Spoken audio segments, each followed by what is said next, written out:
Today is September the 27th, 2021. My name is Tanya Finchum, and along with me is Ben Pollard. I'm with Oklahoma State University, and Ben is a Oklahoma Conservation Commission retiree. We're in Oklahoma City to speak with Clay Pope regarding his conservation work through the years, including but not limited to his 10 years as Executive Director of the Oklahoma Association of Conservation Districts. I have that as 2004 through 2014. That's right. And then his 10 years in the Oklahoma House of Representatives, 1994 through 2004. Mm-hmm. Representing Blaine, Dewey, Ellis, Kingfisher, Roger Mills, and Woodward counties. Mm-hmm. He's also a 2005 graduate of distinction of OSU's College of Agriculture and a 2009 Oklahoma Conservationist of the Year for USDA NRCS. Sixth generation farmer and rancher, and is currently leading the coordination and outreach services for the Southern Plains Climate Hub. Yeah, USDA. And co-founder of CSP. That's the consulting firm. My wife Sarah and I both worked for the conservation districts, and when the hub was established, that's when we went over on a consulting basis to help facilitate the work of the hub, and that is the LLC that we formed to roll the consulting work through. So okay, got that right then. And it's Pope Hilltop Farms. Yes, that's the name of our family's operation. Okay, and this is going to be part of our Oklahoma's Conservation Heritage Oral History Project, which is a collaboration between the Oklahoma Conservation Historical Society, the Natural Resources Conservation Service, and the Oklahoma Oral History Research Program. So thank you for talking with us today. You bet. Before we get into conservation, tell us a little bit about yourself. Start wherever you want. Well, I'm Clay Pope. I'm from Loyal, Oklahoma. I've lived at Loyal all of my life, except for a couple of years that I was up in Washington, D.C., working on the staff of Congressman Glenn English right after college. Graduate of Oklahoma State University, graduate of Lomega High School. Went to Lomega all the way from kindergarten through senior year. My mother and father both grew up at Loyal, which is a little bit unusual. If you know anything about Loyal, it's an awful small place. It's maybe 50 people on a good day are in Loyal. Of course, Loyal and Omega consolidated back in the 60s, formed the Omega School District. Lived there all of my life. Grew up. Dad actually came back. He was a vocational agriculture teacher after graduating from Oklahoma A&M. He's actually got 2 degrees. He graduated in 55. They gave him one from Oklahoma A&M and one from Oklahoma State. And he was a VOAG teacher after doing a stint in the service, and he taught in Leota, Kansas, then had a chance to teach at Omega before Loyal and Omega consolidated, and went back to farming with Grandpa. The way the land was at that time, really didn't have enough land to justify both families, making a living without the additional income from teaching. So we started milking cows, and grew up milking cows. And then over the years, we just expanded the operation. My brother came back to the farm in 1980. When he graduated from Oklahoma State, and then of course I graduated in 1992. The intention was to come back to the farm, but things kind of worked around. I had the opportunity to go to I was looking for some extra income, come back to the farm. Got asked to work on Glenn English's campaign part-time, make up a little extra money and do some things. He was running against Bob Anthony in his last congressional race that year. Mr. English represented the 3rd district of Oklahoma, or the 6th district at that time, that was most of western Oklahoma. He was the chairman of the Conservation Credit and Rural Development Subcommittee on the House Agriculture Committee, one of the agriculture leaders nationwide. He was someone that always looked up to, always, he was always the individual that Dad always liked what he did, but then also always liked to go to his town hall meeting to complain at him about wheat prices or something else the government was doing wrong. And so, Glenn was someone who I had a lot of respect for, and had always kind of looked at an individual who I thought a lot about as far as his approach to politics and policy. Was asked to come on staff part-time because he had a race with Mr. Anthony, and they were looking for some help putting up signs and going to parades and things like that. Well, about halfway through the campaign, a gentleman by the name of Gary Dage, who was his administrative assistant in Oklahoma, also was kind of his chief Aggie, I guess. He was the one that went out and spoke to all the ag groups. Gary had a heart attack. And so they asked if I wanted to come on full time on the campaign. And so they brought me on full time then to do ag stuff. Well, Gary had decided that he didn't want to go out on the road as much. And so they wanted to know if I wanted to come on staff. And I said, well, sure, I'll come on staff for a little while, kind of see what happens. Well, then his ag assistant in D.C. got a job with Foreign Ag Service. And so they asked if I wanted to go to Washington, D.C. and work for the congressman as his ag and trade assistant in the nation's capital at the D.C. office. And so I went up there, did a 2-year stint up in Washington, D.C. Ironically enough, I kind of got ahead of myself a little bit. The way that I got into this, between my last 2 years at Oklahoma State, I had done an internship for Mr. English, and it was actually Mason Mungle, who is the executive director of the Conservation Commission. I told you that I'd lived on a dairy farm. Of course, Mason is an old dairy family, and we'd known each other, the families, for years.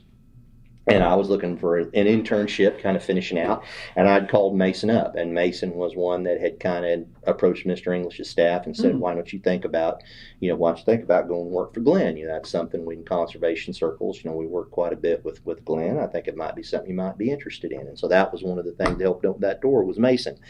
And then I went to work for the last 2 years up in D.C. Mr. English was chairman of the Conservation Credit Rural Development Subcommittee. My family had a lot of interest in conservation. My grandpa had been really active in one of the formation of the conservation district up at O'Keene. My dad had always been a firm believer. Hated soil erosion. You talk about something just drove my dad nuts. Watching ground blow just drove Dad crazy. Had always believed in conservation. I'd actually served on a youth board there in Kingfisher County when I was in high school. I did a couple years as a member of the Kingfisher County Youth Board. Still have my jacket, in fact. And we had, that was something that I'd always had an interest in, had always had some family history with.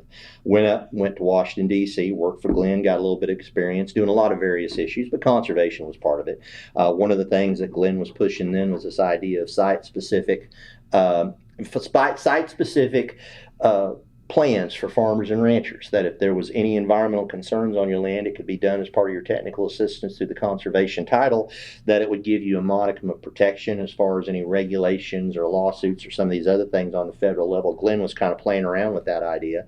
He didn't follow through on it, though, because he left Congress. He went to work for the rural electric cooperatives. I came back home. I helped close down all the Oklahoma offices. After that, was going to go back farming. Well, Mr. English, when he left Congress, there was a special election. Frank Lucas was my state representative, and he got elected to Congress. And I had some people approach me and ask me if I ever thought about running for office. Well, I was 24. I thought about maybe running for office. Sure hadn't thought about it when I was 24 years old. But like an idiot, I threw my hat in the primary. There was 6 of us in primary. Ended up winning the primary, or ended up making the runoff. Then I came out, I won the runoff, and then I won the general election and got elected to State House of Representatives. I was 24 at the time. But obviously this idea of working on natural resource policy was something, agriculture policy across the board was something that I was very interested in. During my time as a state representative, a lot of issues came up dealing on natural resources. There was a lot of controversy around the growth of the pork industry and the growth of the poultry industry in the state of Oklahoma, and questions about how we're going to deal with some of the challenges that comes to water quality and some of these other things. One idea that I pushed that actually had been floating around for several years in conservation circles was the idea of trying to establish a statewide conservation cost share program. We have federal programs like the EQIP program. In the past, there were things like the Great Plains program, some of these other ideas where you cost share with producers on doing practices on their land. The government would split the cost with them to get those practices done. We'd never done that in the state of Oklahoma. Using the impetus of some of the challenges coming out as far as some of the natural resource concerns that folks were concerned about, primarily around the poultry and swine industry, but there was other things too. We established a statewide conservation cost share program, and that was a piece of legislation I was very proud of, because we set it up again to have that option for producers, especially when you look at federal programs. So many times things like EQIP, especially as they've evolved over the years. They didn't deal with individual practices. There was a lot of whole farm planning that went into it. Well, you might have a producer that needed something like just a pond to be repaired or cleaned out, or they wanted to do a terrace, or they wanted to go in and take highly erodible land just on a small part of their place and put it back into grass. The cost share program gave an option at the state level to do those things, and quite frankly, free up some of that EQIP money for some bigger programs. It also gave some resources to the state of Oklahoma that they in turn could use to match federal funds, especially 319 funds, which is the water quality. In Oklahoma, the Oklahoma Conservation Commission is the lead agency on non-point source pollution for the state. That gives them a lot of control over what's called Clean Water Act Section 319 dollars, which are monies that come to the state to deal with water quality concerns in priority watersheds. Well, that cost share money, it's matching funds. It's money that that the federal government matches with them on somewhere in the neighborhood of about a 3-to-1 basis is how that money comes to the state. So they could use that cost share money to match those federal dollars to do water quality work, still do that conservation work, but then give us additional dollars to try to start doing some things on some of these priority watersheds. And that's been really exciting because I know one of the things that Oklahoma has been able to do with those dollars, they were able to go, they've been able to take, nearly 100 watersheds now off the EPA impaired list, off of the 303D list. I believe it's the most of any state in the nation. If not, it's in the top 2 of states. And that's been something that's I'm very proud of, the fact that not just that we had the cost share program, that those dollars were able to be leveraged that way to make that happen. And then if you do what's called a Conservation Reserve Enhanced Program, or CREP, which is an FSA program for riparian areas, you actually can take those $319 and match it then on a 4-to-1 basis with USDA. So there's actually an opportunity in some watersheds to have as much as a 12-to-1 match on those state dollars, and that's a big deal. That's pretty cool. That's kind of one of those things I always like to say, it's better to be lucky than smart. And I wish I could have told you that I had this vision that we were going to do all this with that cost share money. Well, it didn't, but it worked out that way. And that's been great that we've been able to accomplish that goal and actually try to get a handle on that, and to be able to do so much good work in the area of water quality. Another thing when I was in the legislature that we've done that we haven't had quite as much mileage with, but I'm hoping someday somebody will pick it up and play around with it a little bit. We actually were able to put into law a provision on your ad that if you wanted to, as a landowner, if you put land into a riparian area, if you fence it off, take it out of production, that you can apply to get that taken off the property tax rolls. To my knowledge, that if it's ever been done, it hasn't been done very much, but I do think there's actually a little bit of opportunity there, especially as you start to see property values go up, especially in areas where you have a lot of grassland. I know where I live at in Kingfisher County, rough grass quarters, no minerals, no cultivated land, $400,000 to $500,000 for 160 acres, which is just ridiculous, really and truly, from an agriculture standpoint, because you'll never make that money back, more than likely, farming or running cattle, because it is grassland on that land. But people are purchasing that for recreational opportunities, for hunting and fishing, watchable wildlife, things along those lines. The value of that property is going to change. Well, the idea of restoring a riparian area in some of those places, on some of those seasonal streams, or even on a water body like the Cimarron River, I think there's an opportunity for some conservation work there, that as that value of that property changes, and those property taxes, they're the way that they're classified and things are done with it may change over time. That's something I think someday might actually have some legs to it. It hasn't yet, but that's one of those things, that idea at least, that we were able to get in the statute and move on from there on. Another thing we're able to do as an from a conservation standpoint, when I was a state representative, about halfway through my time as a state representative, there was a lot of talk originally with the Kyoto Protocol on climate change back in the late 90s. Under the Clinton administration, there was a lot of interest at that time about trying to do what's called cap and trade, which I don't know how familiar you are with that, but it's a way to try to use market forces to address environmental concerns. Probably the one area that I had the most success with is in the area of acid rain.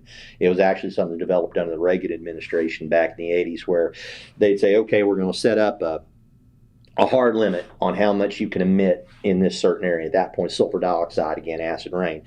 And they said, well, if there's technologies that will allow companies to lower their limits beyond that, what a company can do is they can buy credits from those people based on how much they've lowered their emissions to count against their emission cap. And then slowly over time, you ratchet that down to where it's almost zero, and you allow market forces then, based on the ability of the company to make money.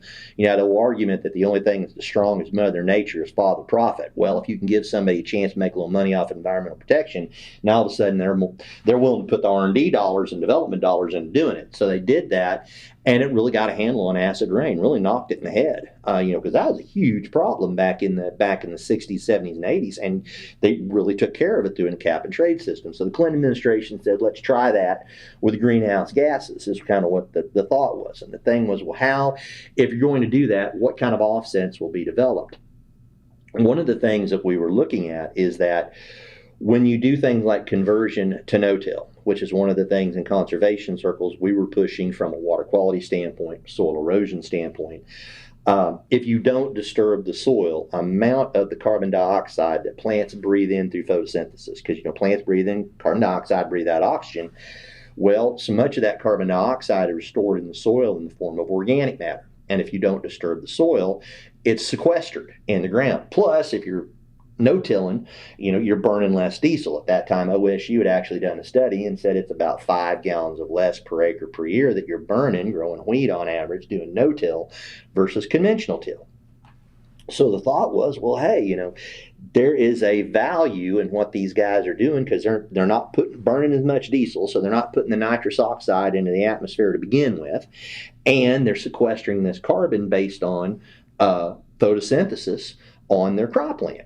So is there a way that we might be able to give them then something that they could trade, where they could go out then to a company or an individual, say an individual just wanted to lower their carbon footprint, but if a company wanted to do it, or however there was regulation somewhere on the federal level, this would give them something that, one, they could show they're doing it on their own land to get them past any problems with regulations, but then also give them a tradable tool that they could go out and try to trade on the open market, make some money off of. And that's not just no-till, but also I'd mentioned planting grass on highly erodible land. Well, clearly, if you're not farming that ground anymore, and those plants are in there breathing in that CO2, breathing out that oxygen, building up that organic matter, there's a sequestration value there too. And then, of course, cover crops, which kind of, as we've had this discussion, especially in water quality, that was another practice we were trying to push as an idea to help address natural resource concerns in these watersheds. That's something that entered the discussion as well. So we were able to put together legislation, first to establish a working group to look and see how this would be put together, and then we came in and set up an actual bill that said we would do a carbon sequestration program in Oklahoma, set it under the Conservation Commission. What it would basically do is give the Conservation Commission the ability, on behalf of the state of Oklahoma, to give the state seal of approval to those carbon credits. Set up a verification system, so if, they could come out and say, okay, if Clay Pope is no-tilling 100 acres in Kingfisher County, it will sequester X. If Jimmy Eden is doing it in Dewey County, it will sequester Y. If Rick Jeans is doing it in K County, it will sequester Z. Kind of set that up. What is the practices? How do you verify it? What goes into giving you that credit then, that piece of paper that says, yes, you're doing it, and then you can trade it. You can do something with it then if you can find a buyer. We were able to establish that, the Conservation Commission. Of course, once we got it passed, there was a big blow up, and the Kyoto protocols did not pass, and there was not the idea of cap and trade kind of went to the wayside for a little while, so it kind of sat there for a few years. Well, served out my time as a member of the State House of Representatives. In 2004, when I decided I didn't want to run for re-election again, I actually left 10 years. There's a 12-year term limit in Oklahoma. I could have served another 2 years, but I'll be honest with you, I was set in summer of 2003. My oldest son was just getting where he was really playing baseball. And I was sitting there watching him play baseball, and I thought to myself, I didn't even have an opponent 2 years before. And I thought, well, I probably won't have an opponent if I run for election, but I might. And if I get one, you don't care how bad I think I'm going to beat them, I've got to treat them, and that's just the way I'd been told. My old boss, Glenn English, always said, you run every campaign, you run like it's the hardest one you ever said. 90% of what you do is absolute crap, but we don't know what 10% is going to work, so you go do it all, and if you're out there working hard, you ought to get reelected, no problem. And he was always right. Well, I was going to have to do that. I thought to myself, for 2 more years, I could be sitting here busting my hump, not watching Will play baseball, not spending time with Anna, just going out there beating myself into the ground, knocking on all these doors, shaking all these hands, or I could be sitting here and watching this baseball game. Which do I really want to do? Well, I decided right then and there I ain't going to run for re-election. And actually talked to Mason again about it, because Mason at that time had left the commission. He was working for Farmers Union, and I told him I was thinking about it. And he said, you got to do what you think's right. Well, he's the only person who knew. Well, when I announced that year, there was some other big. By that time, I'd also become chairman of the Revenue and Tax Committee, kind of a side story, and a couple things aren't conservation related. I'm kind of proud of. I actually passed the last big tax increase. Well, I guess it wasn't. They did another one under Fallon now. I can't say that anymore. But up to that time, we did the tobacco tax increase, sent it to a vote of the people, and I carried that bill. I also carried the bill to take the compacts on Native American gaming and on gaming at the horse tracks to a vote of the people, which were both pretty big bills. And I was able to get those done, get them passed, get them out. And after we passed them, I said I made my announcement that I was hanging up my spurs. Well, as soon as I'd done, I didn't know what I was going to do yet. I'd talked to some other folks, electric co-ops, and I had kind of, we kind of talked a little bit around, maybe someday if I'd left. And there was some other talk. Well, Mike Thralls came and found me after I announced, and he said, "You be interested in coming and working for OACD?" He said, I don't know. He said, they're kind of looking for an executive director. I don't know how they'd feel. You'd have to talk to him. But what do you think about that? I said, well, I think I'd be interested.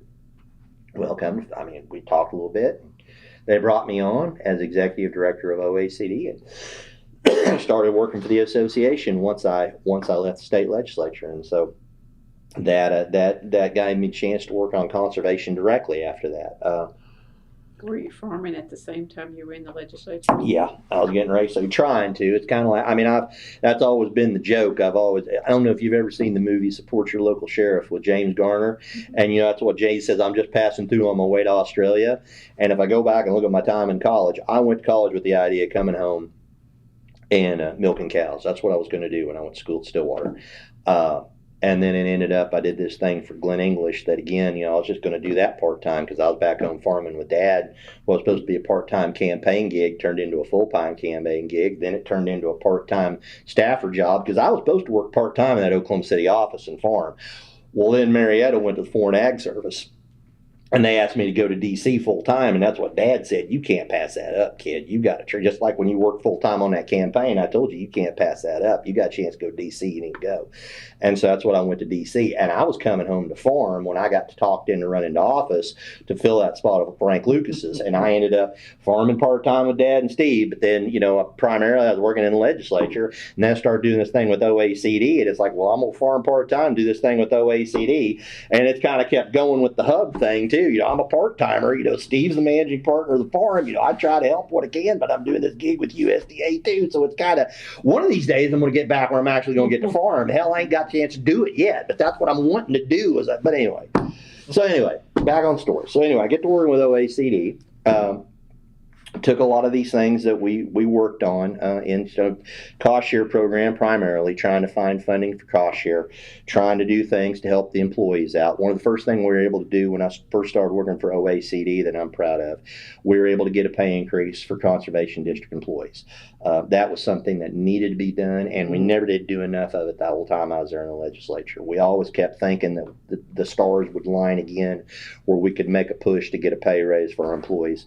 We got the one big pay raise in the 10 years that I was there. We got some other benefits and things, but that was that. I wish we could have built on that a couple more times for employees, because that, without good employees, you can't do crap. And it's those district secretaries, the district managers, the equipment managers, and then the folks at the commission. They're the ones that make the wheels turn. And if you don't have that, you can't get, you can have all the programs in the world with all the money, but if you don't have that help to work the producers through it, to inform them what's going on, quite frankly, sell the program, just to keep the nuts and bolts of the operation in place, you're sunk. And that was something, but that was one of the first things we did. And I'm pretty proud of that we were able to get that done. The other thing that we started to see is that there was slowly some discussions again on climate change. This issue of climate change started to build up again. As fate would have it, a friend of mine knew another person who, there were some other things that happened, and I ended up going through a divorce and some other things. Well, there was another person that ran in our circles that was going through a divorce too, and I had already gone through some of this, and that's what the the old saying, those that can't do teach.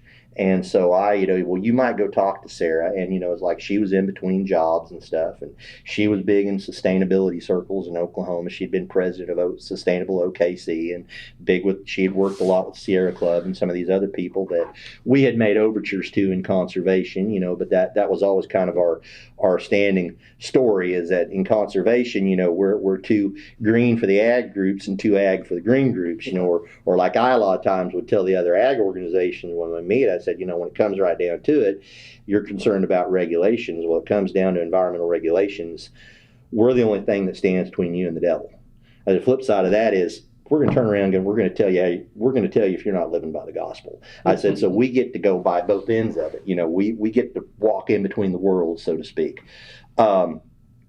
But that's what Sarah was very interested in, climate change. And she said, well, I could come on, could I do this? I said, well, we don't have any money. She goes, well, she'd had a little experience writing grants. Said, what if I'd write, there's some conservation integration grants and things I'm aware of. What if I wrote SIG and made my own salary? And I said, well, let's go talk to the board. And the board said, yeah, if you'll you earn your own money, we don't care, as long as we ain't got to pay you. And so Sarah wrote a SIG. She got it.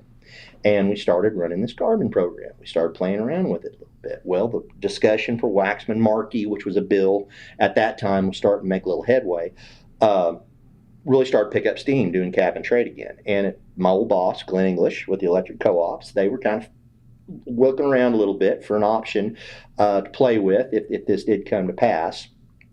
Western Farmers Electric Co-op.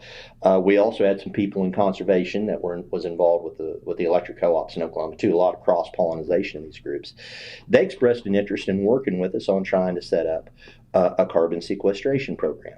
We also were able to tie into some stimulus funds under the Obama administration that came with the big ERA package. We were able to latch on because we'd been working kind of feeding this idea into some people in the Brad Henry administration. We were able to get a grant to work on it, and we were able to set up a carbon sequestration program in the state of Oklahoma using the rules that have been put in place by the Conservation Commission. We at OACD act as an aggregator. Western Farmers bought most of these credits working together. At one time, we had over 50,000 acres signed up under contract in the state where farmers and ranchers were getting paid based on how much carbon they were sequestering in the ground under primarily no-till, grass plantings, and pasture management. We had set it up. The conservation districts were serving as the verifiers. They would go out, NRCS trained them based upon federal guidelines and specs that they had. And we had a program set up where we were doing it. And a lot of these were done in acres, again, that were in some of these priority watersheds that I talked about earlier on the water quality side, which also was kind of cool because then EPA came back and said, well, now wait a minute. Western Farmers is incentivizing these guys to do these practices and no-till pasture management, right? Yes. We'll count that as additional match for federal clean water dollars if you guys can keep that up. So now all of a sudden we had that money coming from Western Farmers that was giving us additional resources to pull down more water quality dollars to do more work, which ironically also sequestered more carbon, helped us not only address water quality through practices that goes back again to soil erosion. I mentioned we were pushing no-till for soil erosion. It goes back to that original charge on trying to deal with soil conservation.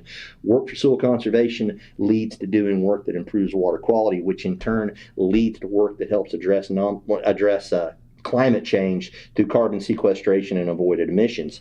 And ironically enough, when you talk about water quality, taking those streams off the 303D list means that they reach their goal on swimmability and fishability. Now, fishability, we're improving wildlife habitat, aquatic wildlife habitat for sure, but in a lot of times the same things we're doing in those riparian areas also gives us additional wildlife habitat for things like deer, turkey, in some places what we're doing to try to help with species like the lesser prairie chicken. It all ties together. All this stuff going back to managing the land to help protect that resource while also providing the ability to grow the food and fiber that we need to feed and clothe the world. We took off and ran with that, and we had a lot of fun with it. Of course, again, Waxman Markey died, so it kind of got mothballed. There was a little political blowback, but we did get that running, and we did something that no one else, quite frankly, nationwide has been able to do. To this day, that is the most successful carbon sequestration program there's been in the United States, especially state government program. And I'm very proud of that, and I'm hoping with some of the discussion going on up in Washington, D.C., some of us have been trying to push this idea that there are some models out there that you could look to try to get something like this rolling if you are serious about doing something in the area of climate change and tying it to natural resource work. So that's something that we were able to get going and make work in Oklahoma. And I think, again, is something I'm real proud of. In the meantime, we had other areas that we were working on. I know one area that's of major importance in this state is the upstream flood control program. You think about Oklahoma and our history in conservation and it's climate change. It's cool how all this stuff ties together. And when you stop and look at it from a historical perspective, if you can stand up on the hill, so to speak, and kind of look at the great panorama of state history, so much stuff starts to make sense. And a lot of people don't realize, we talk about the Dust Bowl. Everybody knows about Dust Bowl. That's kind of one of the seminal events in Oklahoma history. Woody Guthrie, wind comes sweeping down the plains. We all know about that stuff. A lot of people don't realize the reason why the state of Oklahoma has the most upstream flood control structures of any state in the union, and the reason why the majority of them are in what's considered the south central region of the United States, Oklahoma, Louisiana, Texas, Arkansas, a little bit in Kansas, is that the flood of record was the flood that really helped break the Dust Bowl. And that helped cause what was called the Hammond flood in the 1930s. Killed a whole lot of people in southwest Oklahoma. But that heavy rain event helped break the drought that caused the Dust Bowl. And we think about that being the worst drought ever. Ironically enough, the drought in the 1950s was worse than the drought in the 1930s. And it actually was broke by what was up to then the flood of record in the 1950s, which actually helped kind of feed into Bob Kerr, not only building more upstream flood control structures, but also all the dams that we have from the Corps of Engineers and even the Bureau of Reclamation in southwest Oklahoma, because we had this huge rain event in the 1950s when we had the uncrowned king of the Senate that was chairing the Senate Budget Committee in Bob Kerr, that then got more of these resources to the state of Oklahoma. Now, I mentioned the 30s was worse than, or the 50s was worse than the 30s, which is actually a testimony to conservation. Because you didn't hear about the Dust Bowl. You don't hear any stories about the Dust Bowl in the 1950s, did you? Right. Now, there was some dirt blowing. There was. But nothing like the 30s. Not these storms that would start and go all the way out to 300 miles out in the ocean and cover ships with an inch of dust that started in Oklahoma and Texas. You didn't hear about that because of the conservation work that we did. And then you saw again. But again, drought got worse in the 50s. Flood was worse in the 50s, broke the drought. Jump forward to 2011 to 2015. 2011 to 2015, we experienced a drought worse than the drought of the 1950s, worse than the drought of the 1930s. Again, might have been a little bit of dirt blowing from 2011 to 2015, but I think I'd have remembered if we'd had another Dust Bowl like we had in the 30s. We didn't, because of the conservation work we've done. But what broke that drought? May 2015, which is now the wettest month on record ever in the history of Oklahoma and Texas. It is now the flood of record, the rains that we saw in 2015. Again, climate change, you see this progression. We see it. If we really sit back and think about what the guys at Crystal Ball say, droughts going to get longer and hotter. Rains are going to come more chunks. We're going to see more violent events. What was the 100-year flood becomes the 50-year flood. The 50-year flood's a bad spring rainstorm. 1,000-year events now. Watch the news. They're no longer 1,000-year events. I mean, I can't tell you how many times in the last 365 days I've heard the term unprecedented when they talk about weather. Whether it's the ice storm that we saw last October that came in when we still had all the foliage that caused so much damage, that unprecedented to have this, to the cold snap we saw then in February, that it was unprecedented, to the wildfires in the West that are unprecedented, to all these hurricanes now that are unprecedented. It's just playing script. And if you listen to the people who've laid this thing out, it's working just exactly like they said it was going to. So Bottom line is upstream flood control is extremely important, and it's something that saves this state literally millions. I think over over $80 million, I believe, every year that this state, it's more than that, I'm sure, this is dated knowledge on my part, that saves the state in flood damage that does not happen because those structures are there. That's an incredible system. And it's not just in rural areas. It's actually allowed our cities to expand. Stillwater is my favorite example. Lake McMurtry and Boomer Lake and all those lakes in Stillwater are actually flood control structures. And if you ever go to Boomer Lake, and they've worked on it, the city has put money into it to rehab it and make it what it should be. You sit on the dam at Boomer Lake and you look, and right at the bottom of that creek is Boone Pickett Stadium. The entire south side of Stillwater used to flood until they built Lake McMurtry and that system of upstream flood control structures. You think about places like El Reno, where the hospital is. They're south of the park. That's why the park is where it is in El Reno. If you're going to have something that's going to be there, it's going to flood. Well, have park, because water will go down. You can do that. All that development that came in there back behind Redlands University or Redlands College is because of Lake El Reno, which is part of a flood control system that goes all the way back that protects that part of El Reno. And you can see it in town throughout this state. And there are pictures. My favorite's Red Star School over in eastern Oklahoma that I'm not really sure where it is, but that was always one of my favorite ones, because I swear to God, kid going out on recess with a baseball throws, he's going to hit the dam. That's how close that dam is to that school. We've been able to terraform a lot of Oklahoma and provide that protection because of this system of structures. But just like any other infrastructure, it ages. And when I worked for OACD, over half of those upstream flood control structures were past their design life. Now I believe all of them are, the ones that haven't been rehabbed. They needed to be fixed. And there were many that were built as low hazard dams that now are considered high hazard because people have built underneath those structures, because it doesn't flood anymore. A lot of them aren't even on the FEMA maps anymore because it flooded after it used to flood before they did the FEMA maps. Well, they built the thing back in the 50s, 60s, and 70s. They built the flood or wrote out the flood maps. Well, that doesn't flood because there's a whole bunch of dams up above it. That's something we need to be mindful of, because it's a great service to the people of the state of Oklahoma as far as protecting life and property, but it also helps as far as going back to soil erosion, which is why NRCS or SCS at that time got into the job of building upstream flood control dams, because it was of the flash flood damage that happened to farm ground. Well, you could put in these series of structures. You could help protect that flash flooding, protect life and property, but also protect the productivity of that farmland and keep from seeing that damage, keep that land in a productive state. And also provide water for livestock. In some cases, for cities, they can use that water. There's a recreational value that goes along with it. A lot of good things go with those structures. Well, when I was working for OACD, we started really trying to push to get some money to match. Congressman Lucas had pushed on the federal level a program to have matching funds, I believe at a 2-to-1 rate, for rehabilitation of these upstream flood control structures. But to do that, first of all, you've got to have money for operation and maintenance. You've got to make sure that they're being maintained properly.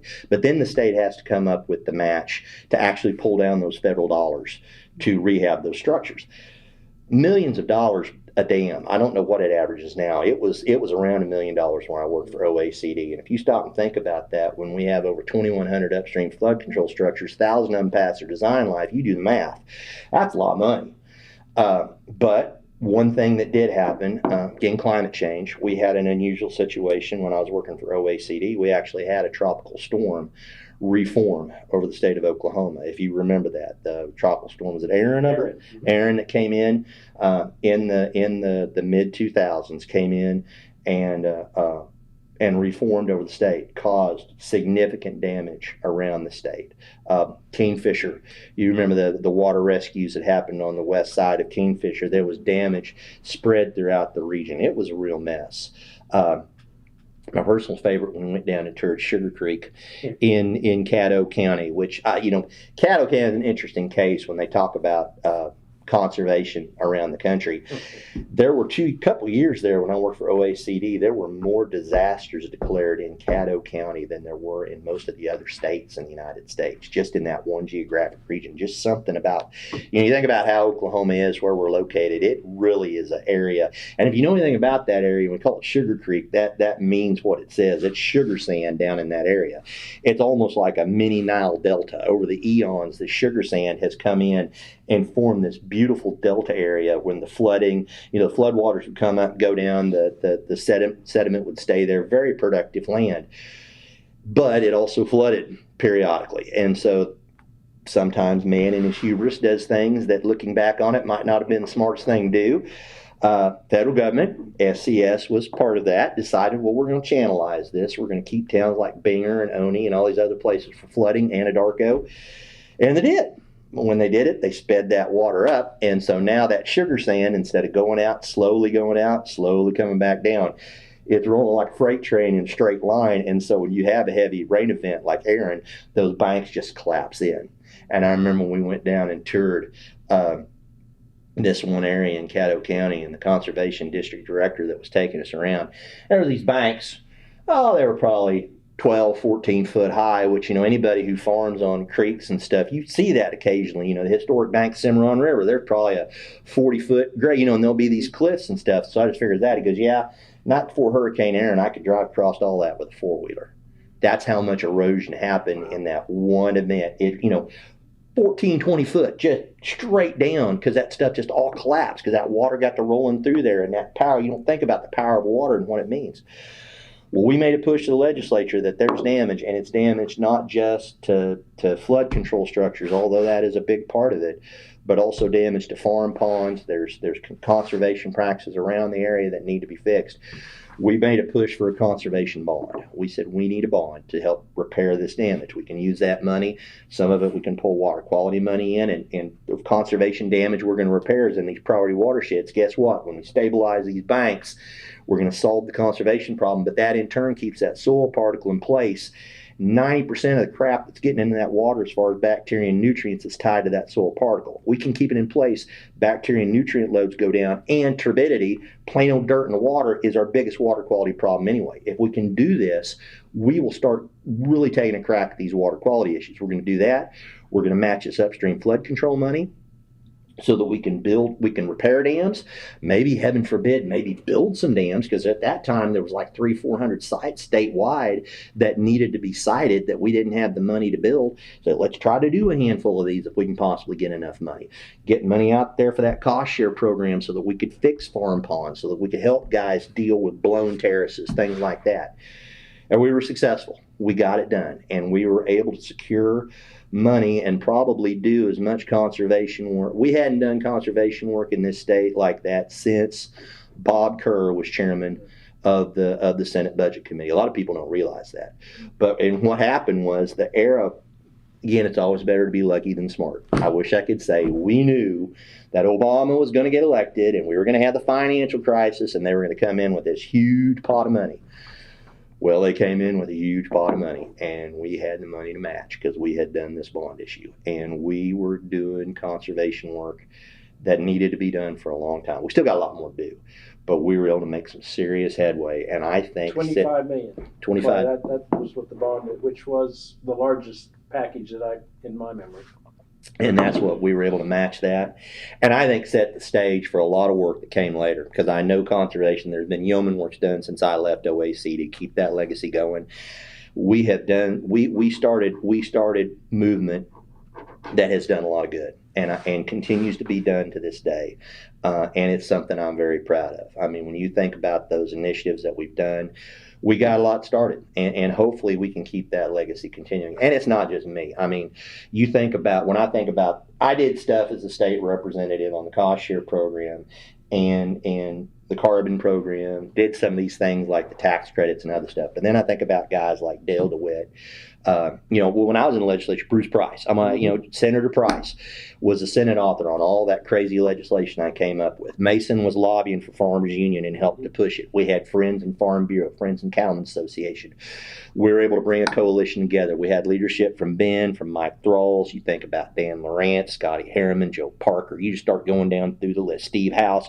All those guys as board members, and guys that weren't on the board either, but new state legislators and were willing to come to the Capitol. Employees that were willing to do that. I think about Colita Bratton and all the time she came to the Capitol. I think about Cindy Bering, all those people that were willing, Sylvia Hudson, they were willing to come and willing to talk and willing to do those things. Working together, we started this ball rolling. And it was something I inherited. I remember when I took over as executive director, because OECD had kind of had some fits and starts, and it had kind of, there was a little bit of a drop in focus on conservation at the state level. And somebody asked me why I was doing that. I said, it's the coolest thing in the world. I said, I feel like I just walked into a round top barn and there's all this old equipment that nobody's used in a long time. Now, is it the modern stuff that a lot of guys use? No, but it works. And, I started playing around with it, and I hooked it up to the tractor, the PTO, and dang, it runs. And you know what? There's a lot we can do. And we did it. We started it up again. And that's continued, I feel like, to this day. And I think the success that OECD and the people who came after me, Sarah Blaney, does an outstanding job working at the association. Jordan Shear did a lot of wildlife stuff. When we brought him on, he's moved on to other things, but the work that they did after I left the association, the leadership that's there in the organization that's continued on, pretty proud of it. And it just keeps going, because one of the things then that's evolved from all this stuff I'm telling you, as I left OECD, there was the push towards soil health, and the idea that things wear out. And if you stop and think about it, one of my favorite lines that I stole from a conservation district director, Wallace Denny, I think, from up in Logan County, was the one he used to, and I only heard Wallace say it once, but I have cabbaged onto that. He would talk about water and water quality. He said, the water in your coffee that you may be drinking, Cleopatra may very well have bathed in, because all the water we've ever had and ever will have is here today. That's why we have to care for it. Building on that, if you think about how long it takes for an inch of topsoil to build in this part of the world, when it started to form, Christopher Columbus was in diapers. When it's gone, it's gone. It is not coming back. It takes that long for that topsoil to build. By the middle of this century, it's estimated that we're going to have to produce more food and fiber than we ever have before. 9 billion people walking on the face of the globe. We ain't figured out how to get people to quit having kids yet, so it's going to keep going on. We've got to provide the food and fiber to feed those folks, and we're going to do it on a declining resource base. And one of the things everybody forgets, best farm ground in the world is under concrete, because that's where New York grew up, that's where Moscow grew up, that's where Paris grew up, that's where London grew up, hell, that's where Oklahoma City grew up, where people could feed themselves, where the majority of people could come in and make a home. That's where your city's developed. The best soil in the world's already under concrete and asphalt. And if you stop and think about it, and I love that earth as an apple. If you've ever seen that demonstration where you cut the earth, you say the earth, I wish I had an apple, I'd show it to you. Apple, you cut it in 3/4 and say, okay, this is the planet Earth. What's 3/4 of the planet made of? Well, it's made of water. So you got to throw that away. So all you got's left 1/4 of that. And then you think, all those places that you can't grow food in the world, well, you cut that in half, because you think about all the deserts and all that other kind of stuff. Well, then you got that little piece there, and you think, well, now wait a minute, about half of that is either under concrete and asphalt, or even in a place where you can grow food. You're going to have a riparian area. You're going to have a spot that you just can't produce as much on. So you cut that off. You lift the little bitty old piece of this apple, and then you bite off what's underneath that, because really all you got's that skin. That's what all civilization rests on, is that little bitty piece of the planet. We forget that, and we're losing it. And Oklahoma does some of the best conservation work in the world. No doubt. I can say that unequivocally. And you thought and think about it. Like I said, drought of 2011 to 2015, drought of record in Oklahoma, worse than the Dust Bowl, worse than the drought of the 50s. You didn't see the dirt blowing because of that conservation work. And that's something we should be so proud of. But in this state, you do the math, simple math. You look at the NRI and what they say our average soil loss is in this state, how many acres we have in wheat ground every year, just run the numbers on it. On average, for every pound of wheat we grow in this state, we lose about 3 pounds of soil. That's about what they do in Kansas. Kansas actually does a little bit better than us. We lose about 2.5 tons of soil per acre per year on average. They lose just a little bit less than that, and they produce a lot more wheat than we do. That's the other thing to always remember. Actually, where I came up with this idea when I started working for the Climate Hubs in 2014, went to a presentation at a gentleman named Jerry Hatfield, who I still say when I grow up, I want to be Jerry Hatfield. I hope they get this down. This guy is an ARS scientist, and he is a communicator. And there ain't very many of those, just to be quiet. And not a knock against ARS scientists and not a knock against communicators, because I'm a communicator. I ain't no ARS scientist. And ARS scientists are real smart, but a lot of them just have a hard time conveying because they are so damn smart. Jerry gets it. And Jerry made a presentation, and he said in Iowa, which is Midwest Hub, he's out of Iowa State, he's out of Ames. He says for every pound of corn we produce, we lose 2 pounds of soil in Iowa. He said simple math. He said you can run math, you can see it. I thought, I know, and Iowa does. Iowa loses, I think they lose around 4 or 5 tons of soil per acre per year. And I thought, you know what, we do a better job than that, Oklahoma. I'm going to run those numbers to see what we do on wheat. I'm just kind of curious. Didn't take into consideration they grow a lot more corn per acre than we do wheat per acre in the state of Oklahoma. That's the thing that we got to remember. We're actually in a marginal part of the world. We don't like to think that way, but we are. Mm-hmm. The math then comes out. It's like, man, for every pound of wheat, we're losing 3 pounds of soil. That's crazy. Or now you go to the south of us to Texas. I say we lose about 2.5 tons of soil per acre per year. They lose about 8. Because you think about all that golden spread area, that cotton ground down there around Lubbock and how bad it blows. We've got a problem. And I mean, you take everything else out of the equation. Take climate change out, take water quality out, take everything else out of the picture. Just having the soil resource to feed and clothe 9 billion people is a societal and environmental problem that a lot of people don't even think about. And it's right out there staring us in the face. It's a huge, huge problem, and it's growing. Because you think about China, you think about India, you think about North Africa. That's one of the things I always like to point out. North Africa was the bread basket of the Roman Empire.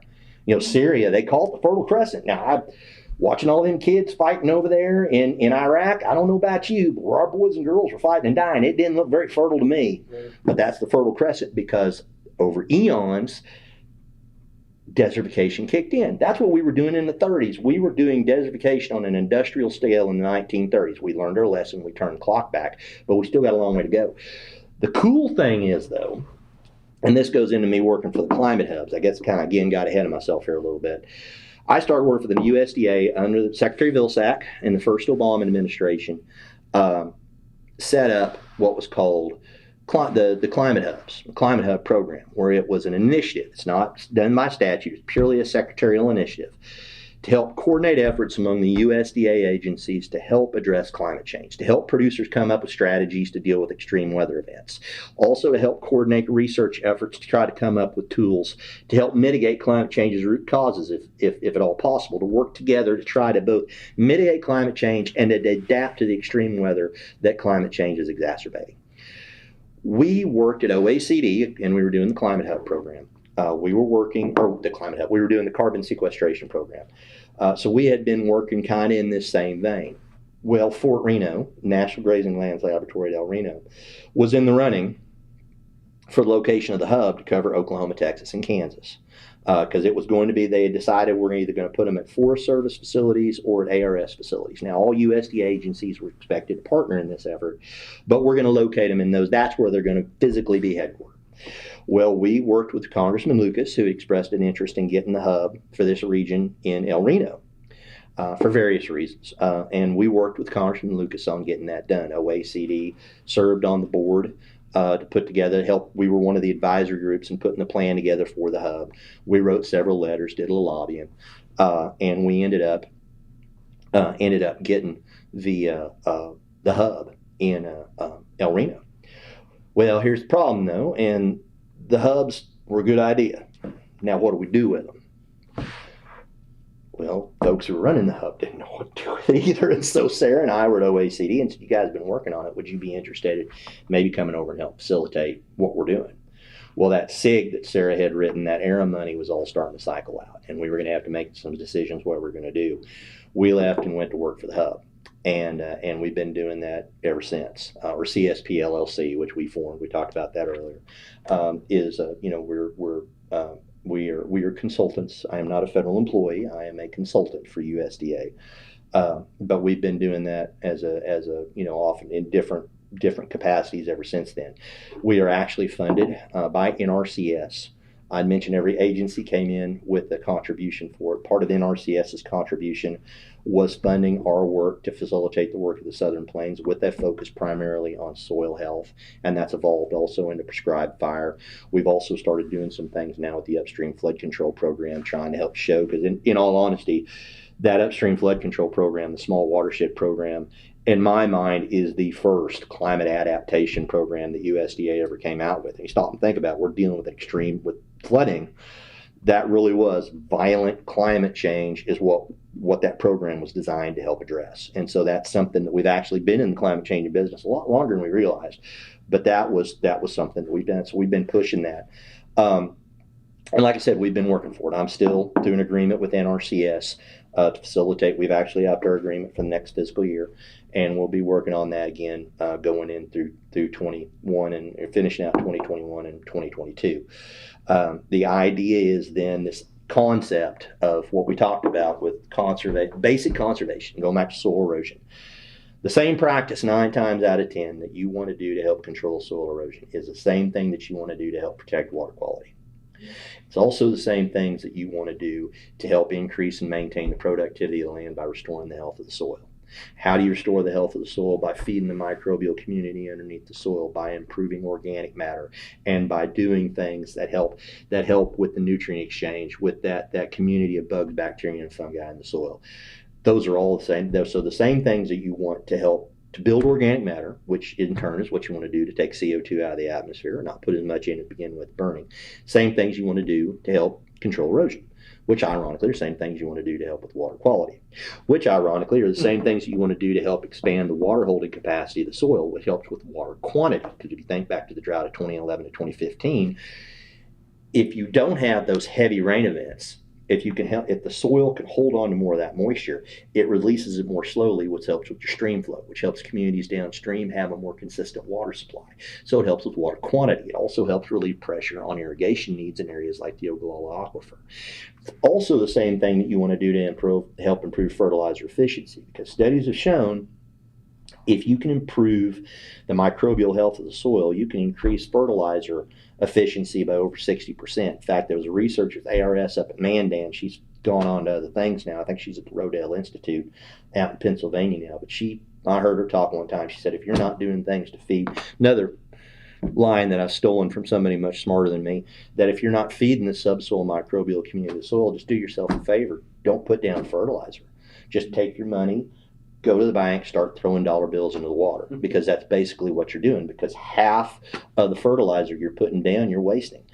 Those are the kind of things that help improve fertilizer efficiency is a huge piece to all this. That in turn improves productivity of the soil. It does so many things and ties it all together. That's where we're going, is this concept of improving the health of the soil. Now it's kind of got the new term, regenerative agriculture is kind of the buzzword that goes along with it. But it really goes back to conservation work, taking care of those natural resources and the things that we have found out. And nobody, again, it's something that we just learned. And it's like any other human development. You just learn over time. And tools and technology improve. We really have been on a journey, in my opinion, in the United States, and now it's carried off worldwide, going back to the turn of the 20th century. We've been on a journey understanding that how we treat that land resource really does impact everything. And it's all a system. When you talk about all of this stuff tied together, I mentioned fertilizer efficiency. Well, that's your nutrient cycle. Water quality, water quantity, that's the water cycle. Climate change, nothing but the carbon cycle's been knocked out of whack. That's all we've done is we've taken carbon dioxide, sunshine that was turned into organic matter millions of years ago, and then went down into the ground and turned into oil and gas and coal and brought it up, burned it, and released it back in the atmosphere faster than it would have under the natural process. All we've done is take a natural process and knock it out of whack. What did we do in the 1930s? Soil erosion is a natural process. Look at the Grand Canyon. All it is soil erosion has been caused by millennia on the Colorado River. All we did was take that natural process and knock it out of whack. We sped it up. That's all we've done with these other things, but we're learning. And the cool thing is that the same thing that we want to do to help agriculture producers save money by reducing fuel use, by improving fertilizer efficiency, hopefully over time increasing yields, that's the same thing that we want to do to control erosion. And that's the same thing we want to do to fight climate change. And that's the same thing we want to do to help with these water issues. All tied together. And it's been a journey that I've just been lucky to see this piece of it at the end of it, where all this stuff that's been built on by people going back to Hugh Hammond Bennett and whoever it was that got Hugh Hammond Bennett convinced about soil erosion when he was a kid. Hell, it probably goes all the way back to George Washington Carver. Well, and which is all, that's kind of an interesting story. I didn't realize that George Washington Carver, that Henry Wallace, Carver was at Iowa State when Wallace was a kid there, and he influenced Henry Wallace before he went to the Tuskegee Institute. Wallace then influenced Norman Borlaug. And if you stop and think about how all these things, there is a chain. It's all tied together. There's no one is, and everybody forgets that. But it's building off of what we've done. And like I said, if you can stand up on that hill for a second and get that panoramic view, it is so cool when you start seeing how this stuff it all fits together, and it makes sense. When you stop and think about it, it makes sense. We got a lot to do, but there's some cool stuff going on, and I'm just tickled that I have had, in my professional experience, I've had the opportunity to be part of it. I've had a chance to do some fun things. It's all, like I said, better be lucky than smart. I just happened to be in the right place at the right time as a staffer, as a legislator, as an OECD executive director, and now at the Climate Hub to add to my bricks to the wall that's being built up on this. I'm going to do this for Ben because he wanted me to do it. I did have the chance about silent sentinels when we were pushing the upstream flood control structure, trying to bring focus on the fact that it does provide so much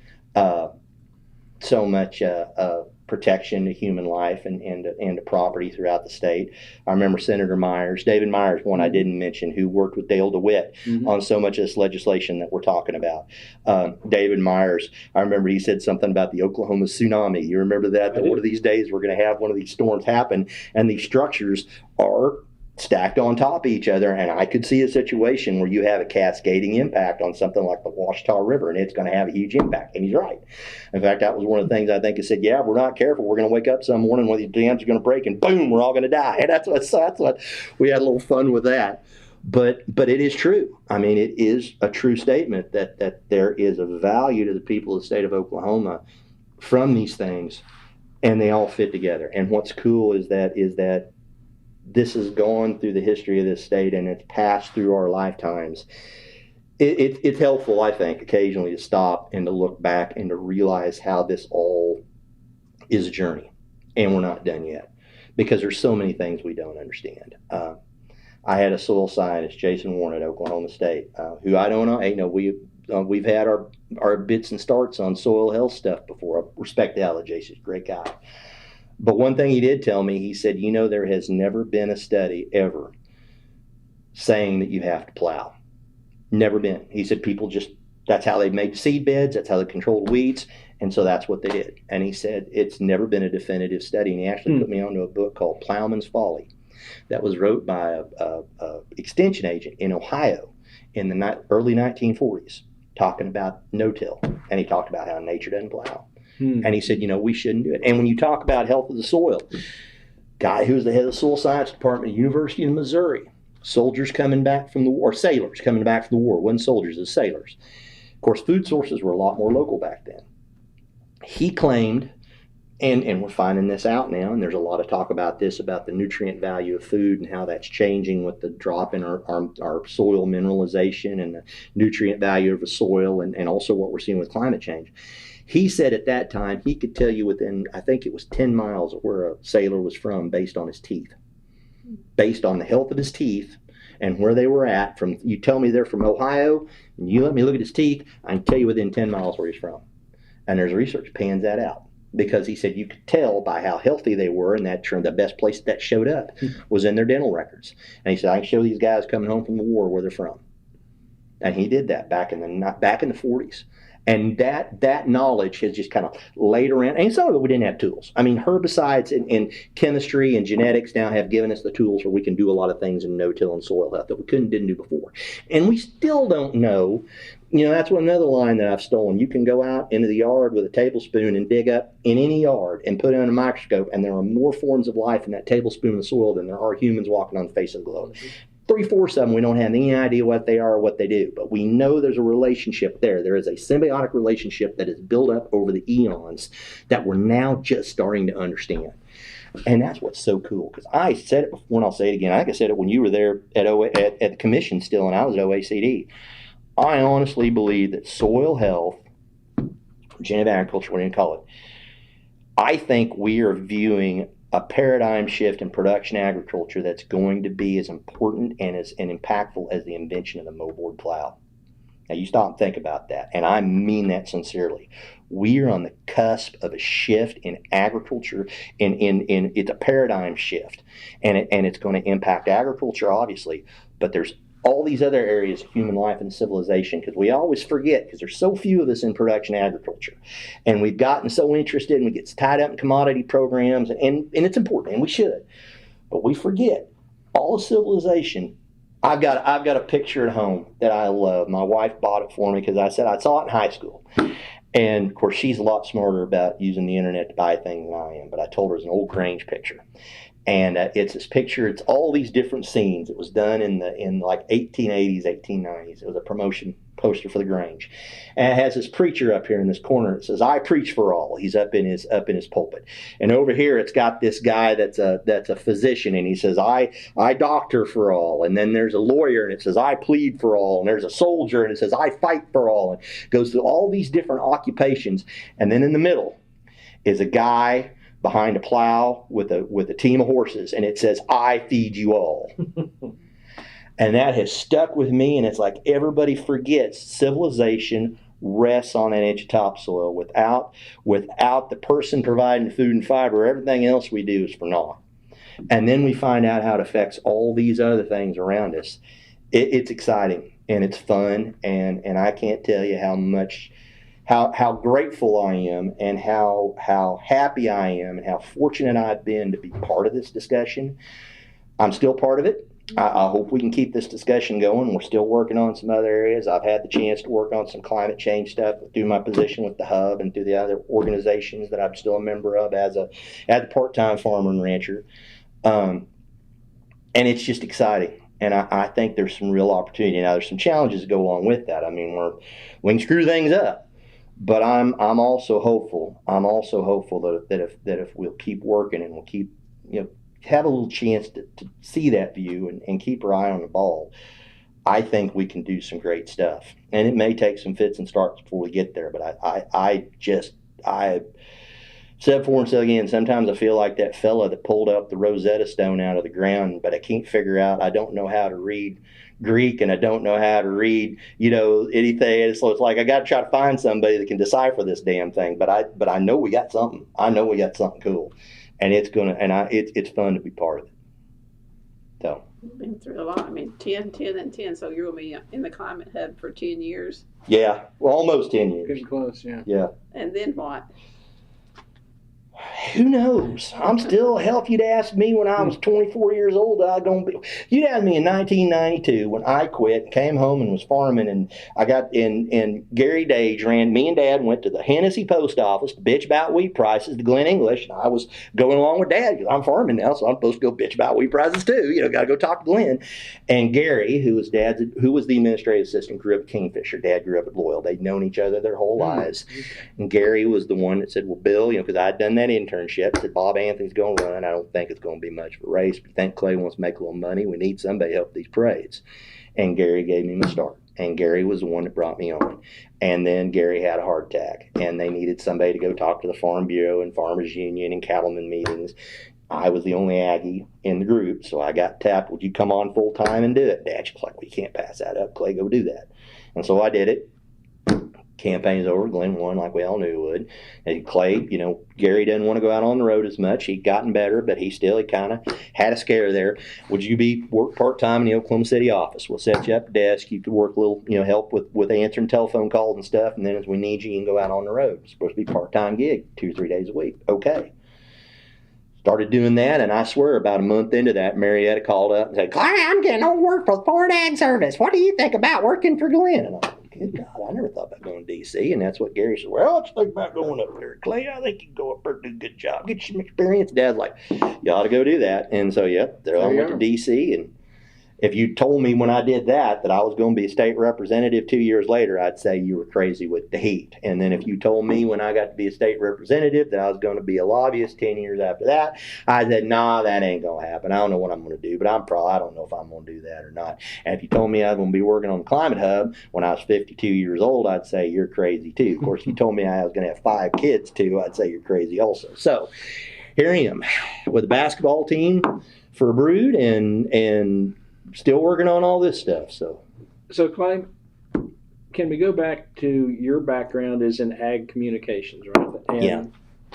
And you touched briefly on silent sentinels, but I think one of the challenges that I was particularly proud of what you did at OACD is trying to get the message out about conservation is hard because we have an urban population now, and that a lot of what you did was, whether you were talking about silent sentinels or the promotion we did about water quality, both at the legislature around, was really important. I really like you to speak to how you did some of that and some of the things you did do. And then before we leave this discussion, we probably shouldn't talk about Ken Burns and the Dust Bowl. Well, we probably should. We didn't talk about that, did we? I guess we do got a couple other things there, which, by the way, I'm still waiting for Conservation, the movie. We got close with the Dust Bowl. This was something we, and I'll get to that in a second. One of the things that we did that I did not do, but again, getting to come in and take advantage of somebody else's work. Prior to my time at OACD, there was some money that became available to the Conservation Commission and to OACD to write a history of conservation in Oklahoma out of the dust. And Mark Harrison and Dwayne Phillips put that together, and it was recognized by the Library of Congress as one of the best histories of a government program that's ever been written. It's something that we and when I came on to OACD, one of the first things I was able to do, working with Farmers Union and Farm Bureau, they actually donated the money where we got a copy of Out of the Dust in every high school library in the state of Oklahoma, and we got it out to try to get it out to as many of the colleges as we could to make sure it was part of their collection. And I'm very proud of the fact that we were able to help with that and to help show that, because that was the first thing, is that this story, it's a heroic story. I mean, really and truly. And you know, I'll talk a little bit about the Ken Burns film here in a second, but just the when you hear the stories about Hugh Hammond Bennett and Ken Burns did such an amazing job with his documentary and helping to tell that story. You know, I'm always fascinated. Well, first of all, you had this guy that was in the Department of Agriculture that really got drummed out of the Department of Agriculture, went to the Department of Interior, I believe it was, because at that time the soil was considered a non-exhaustible resource. It is a resource we cannot exhaust. That was at the U.S. And this guy's just like, you're nuts. I can see it. Erosion's a terrible problem. We're not getting a handle on it. We kind of got drummed out of USDA and went to the Department of Interior, and that's because they were doing the soil survey at that time. And doing the soil survey, he got to where he knew people around the country, because he was quite an individual. He was both a scientist. He kind of like this Jerry Hatfield was talking about. He was a scientist, but he was also a showman. He understood that you had to tell people and that you had to tell laymen about it, and then sell policymakers in a way that made sense to them. And he knew people across the country, and he knew there was a problem developing. And then when the Dust Bowl hit, he was brought on. They started the Soil Erosion Service, and somehow, and I still haven't quite figured out, I got to go back and look how he got. I thought it may be through Wallace, maybe, that got the hookup with FDR that pulled him in. Of course, obviously the Dust Bowl leading to the Depression and all this stuff, and he had been talking about the need to do research and all this other kind of stuff. Him and the old boy that did the Dalhart Dunes, I can't remember his name. Actually, Fennell from Oklahoma State, Howard Fennell was one of them, or A&M, that they kind of worked on some of this stuff. And you know, this idea that we've got to show people that this isn't just a bad drought. We are doing something here akin to what happened in North Africa and the Fertile Crescent, other parts of the world, China, over millennia. We're doing it in the last couple of decades because we've got industrialization. We got all the tools and toys and modern technology. We're putting them to use, baby. And guess what? They sped the process up too. We done took that process, kicked it in high gear. We shot it full of steroids. This is what's happening. And the story of how he convinced people and the work that he did to tell that story and to get the Soil Conservation Service born and to keep the process going really is an amazing story. And like I said, Ken Burns told so much of it in his documentary for the Decibel. Now, me, I'm a political hack, and being being a ag communicator, part of that is you learn at Oklahoma State. I learned a lot of both journalism and public relations. And as someone who's worked, as ad policy advocacy, both as a member of Farm Bureau and Farmers Union, other organizations like that growing up, mom and dad were always active in that stuff. Found that having a hook for a story is always good. Having a phrase, having a catchphrase, having a slogan, having something you can rally around is something people clamor onto. The silent sentinels, obviously, for upstream flood control is part of that. The idea that, protecting our natural resource base for future generations, standing between ag and the devil while teaching the industry that they need, telling them when they got to live by the gospel, things like that stick with people and they understand it. And that's where the silent sentinels came in, because it is a huge problem. And if you think about those dams when they're built, and one of the problems with infrastructure, any kind of infrastructure, it's so tempting to build something and then walk away. Well, we did it. It's done. We cut the ribbon. We're on to the next big thing. You've got to maintain it. And the thing about an infrastructure project like a dam is that it's standing guard over people like a sentinel, and it's silent. You don't ever hear from it, so you don't ever think about it. It's up there on the hill. It is guarding where you're at. And you want it to stay silent, because if it ever makes noise, that means you got a real problem, because that water is going to be coming down. And whether it's the Jonestown flood, whether it's the Hammond flood, any event where there's been a major flooding event, it's bad news. I mean, you look at the news, what we've seen out of Germany, what we've seen off the East Coast.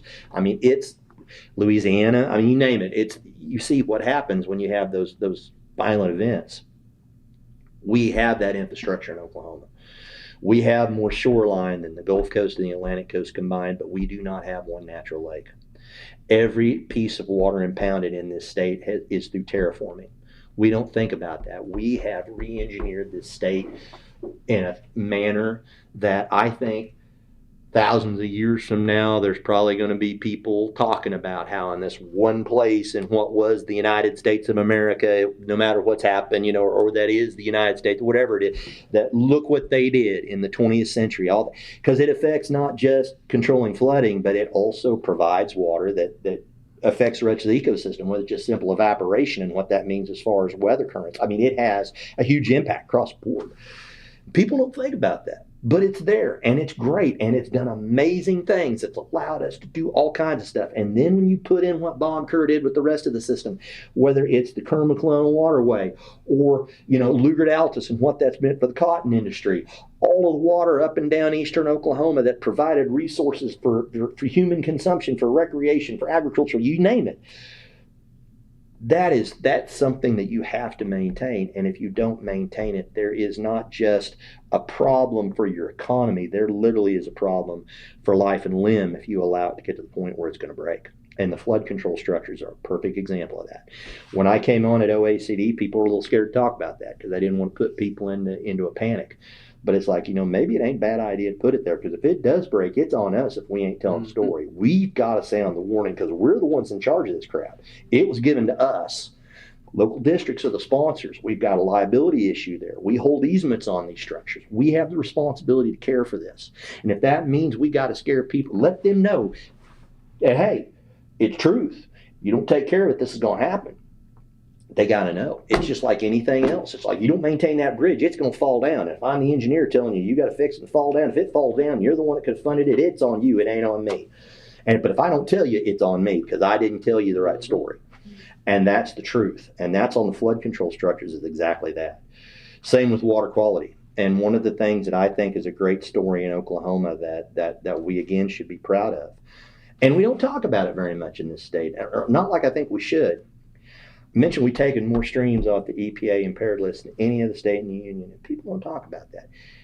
There were some lawsuits. Okay, let's lay it all cards out on the table. We had the problem with the poultry industry. We had the hog wars back in the early 90s when I was in the legislature. It spurred a lot of discussion about this. And the lawsuits on Uchi-Spavano and the Illinois River really got a lot of people thinking maybe we got a problem. We need to look at this a little closer.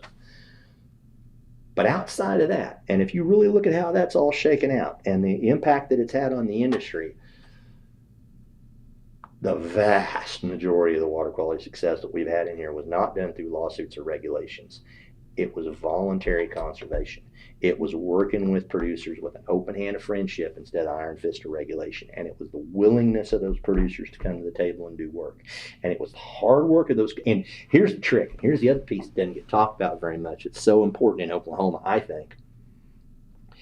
It's local conservation district directors and local district employees that walked those watersheds, and they knew who they could talk to. And they knew water quality is like, especially non-point source pollution, is almost like a Sherlock Holmes novel. You've got to eliminate everything around. It's as much art as it is a science, because it's not like point source. Point source, you got a point. You got a pipe.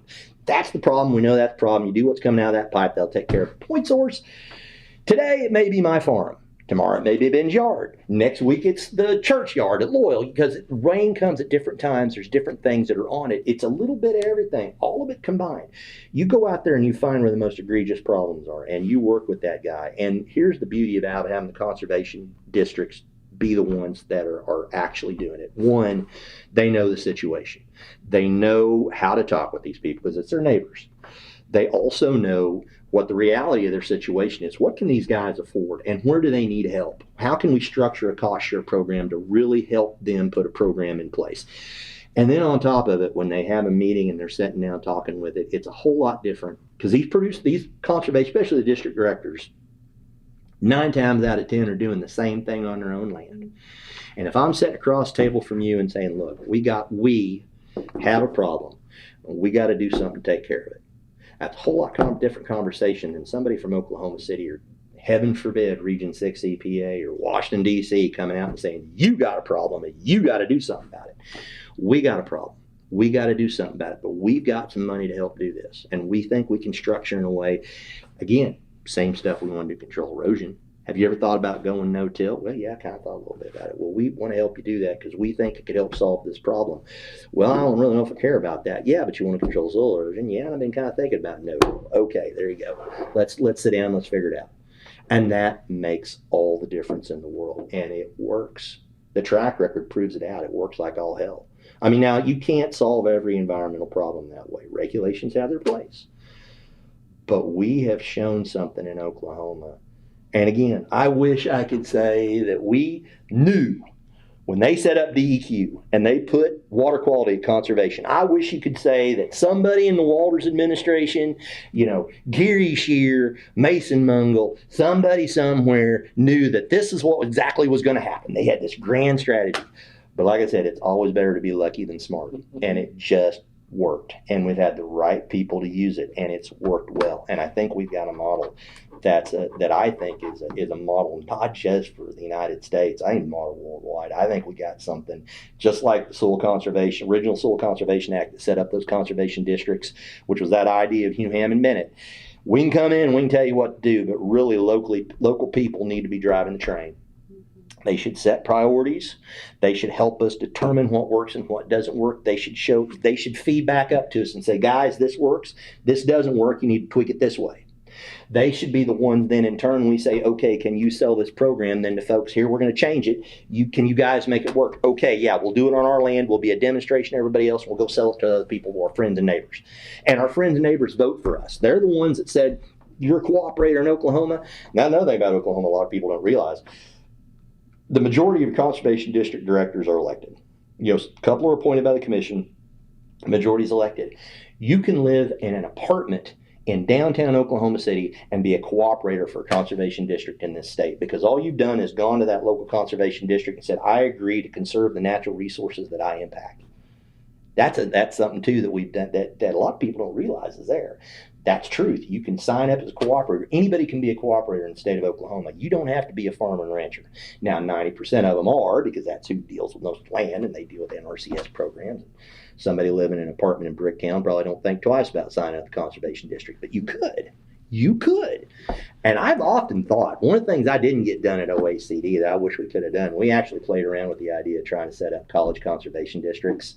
And I thought that would have been cool to go to OU and OSU to begin with and set up a college conservation district, put them underneath the Payne County Conservation District in Stillwater and the Cleveland County Conservation District in Norman, but say that they have control over the campus. We want you to have control of campus. And you guys can come up, serve as associate members of the Conservation District Board. You know, if you want to run, I guess you can too, but start out with, why don't you do that first?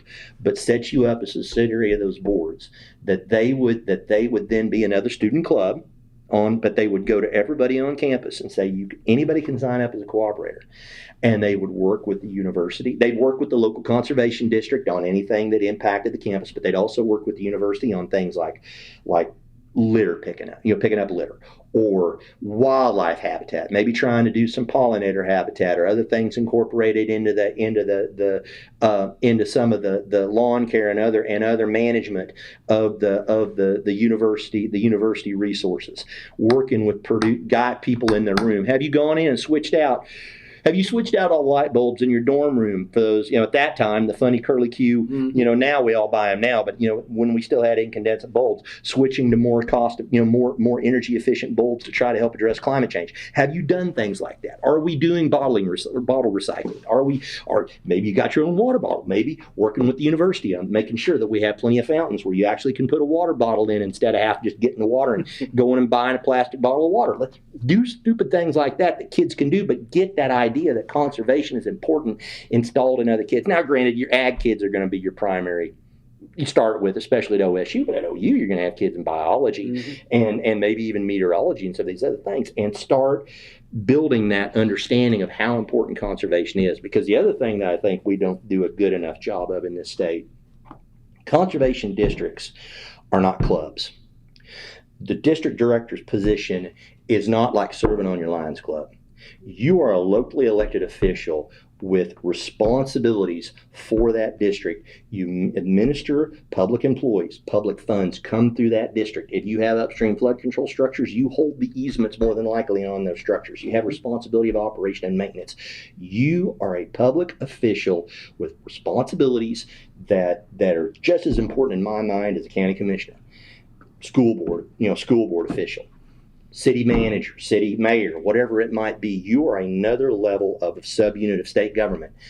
And sometimes we lose sight of that fact. Sometimes wrong people lose sight of that fact. And I think that is something that I would like to see. Conservation districts, I believe they should be on that same level as these other public officials, because that's how important the work is. And that's something that I think is another thing that we were able to do some things as far as getting some insurance benefits for district directors and some other stuff when I was at OACD, but we never got it to the point that I'd like to see it. And I hope people moving into the future can focus on that a little bit more. But telling the story of conservation, one thing I do have to say, because I don't even know where we're at on time, but one thing Ben mentioned was our work with the Dust Bowl miniseries with Ken Burns, and another thing that we were able to do that I was proud of, when Ken Burns decided to do a documentary on the Dust Bowl. And if you've ever seen Ken Burns talk about that documentary, it was so cool. I think it was Sandy that knocked out all the power in New York, and I think it was David Letterman couldn't get another guest, and somehow Ken Burns was in New York. You remember that? Yeah, I do. And he went in. It was just him and David Letterman for the whole show, and just talking about the Dust Bowl and the passion that he had about the Dust Bowl. And it was so interesting to hear him talk about why he did what he did, and a lot of it was based on the work of the book Worst Hard Times by Timothy Egan with the New York Times, that wrote an amazing book. That's one of the best. Of course, I'm interested in conservation, but just from a social history standpoint, popular history, it's a book I couldn't put down. It's one of them books I started reading. You'll read a chapter, a few pages. I started reading it at like 6 o'clock in the evening, and I think I stayed up till like 4 o'clock the next morning reading the damn thing. It was so good. I couldn't put it down. And the idea of this event it's a example it was literally the worst man-made environmental disaster of modern times, and we don't think about what the scope of what we were doing and what potentially we almost did in the southern plains of the United States. I mean, we literally almost created the Sahara Desert in the middle part of the United States. We were working on it real hard, but it was through common sense. It was everybody pulled their horns in, and there were some people that said we just need to depopulate the area. There was an argument that said that whole Buffalo Commons idea that kind of floated around in the 80s, that didn't start in the 1980s. That was something that came up in the 1930s. Well, maybe we should ought to depopulate this area. Let's just turn it all back to wildlife. We should never farmed it to begin with. It shouldn't have been broke out. There's some truth to that. They did the movie The Plow That Broke the Plains and some of these other things to help educate people. The cooler heads prevailed, and it was like, no, we can keep this land productive. Now, it's not going to look like it did. We're not going to be able to farm like we did, but we can work together to solve this problem. And had a little luck. We got some rain at the right times that gave us the start to go along with it. But it was the practices that were done when we got just enough moisture to turn the tide that we beat back the tide of dust.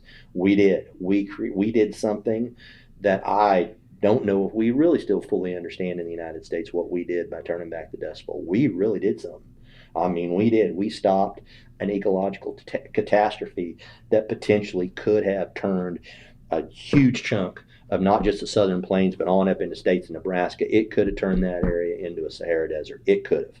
Now, we might have, once they got the centrifugal pump, there might have been some areas they went back in and farmed in, but it would have looked like Kuwait, where you got these green strips out there and everything else just desert.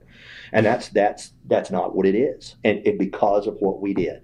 And it's a testimony to what we can do as a people. It's a testimony to local leadership. It's a testimony to the vision of somebody like Hugh Hammond Dennett, the courage of somebody like Franklin Delano Roosevelt to do what a lot of people didn't want him to do. The leadership that was in Congress that was willing to take the bull by the horns. You just start going down through the list, and it's quite a story. But back to the movie. Ken Burns was wanting to do this documentary, and he approached OETA, because Oklahoma, obviously, Dust Bowl, Oklahoma, kind of intertwined, and wanted to know if they could help him. Well, we got him in contact with some of the conservation districts, specifically out in Panhandle. A lot of those districts had pictures. They still had people that were alive that had lived through the Dust Bowl that ended up in that documentary. Got them in contact. Well, then they wanted to help promote it. And they had originally, OETA had said, well, maybe we could go to somebody like the Sierra Club or somebody like this. And we got wind of it, and we went over and said, no, this is our story. Let us help you out. We can do this. And we said, what we're going to do is we're going to go out and we're going to have an advanced screening of this, and we're going to do it in all four corners of the state, and we're going to do it in Oklahoma City and Stillwater, because we felt like we needed to do it in Stillwater because of Oklahoma State and the tie that the university has to all of this historically. But we started out, we did a showing in Guyman, we did a showing in Altus, we did a showing in Woodward. We did one in Woodward. We did one in Tulsa. We did one in Oklahoma City. We did one in Stillwater. Those are the six. Did we not do one in far southeast Oklahoma? I thought, okay, maybe we missed a corner. That's on me. We should have done something down there. But we did it in those locations. We sent out an invitation in the community. OETA sent it out to their donors list and people that were interested.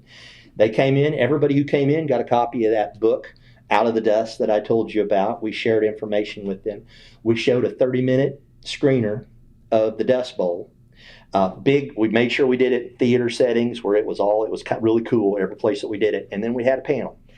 And we'd have a Dust Bowl survivor, which ended up being Pauline Hodges finally at all of them. She didn't do it at the first, or she didn't do the one in Woodward. But we were lucky to have Chubb Sanders up there with Funeral Home from Visay.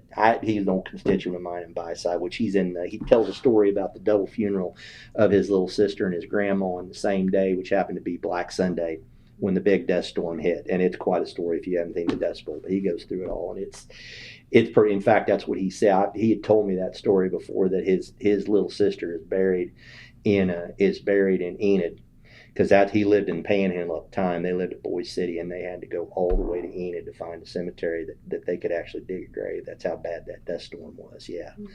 And we had it, and then we have a conservation person there. I was on the panel. We'd have someone, Greg Scott was state soil scientist. He did a lot of them, but we had other folks too. Mike Thralls, executive director of the Conservation Commission, was on the panel, and then we'd have Dust Bowl survivor. And we'd talk about it, and we'd answer questions from the audience. We'd have this give and take and this feedback. We did it around the state, and we really pushed the movie hard.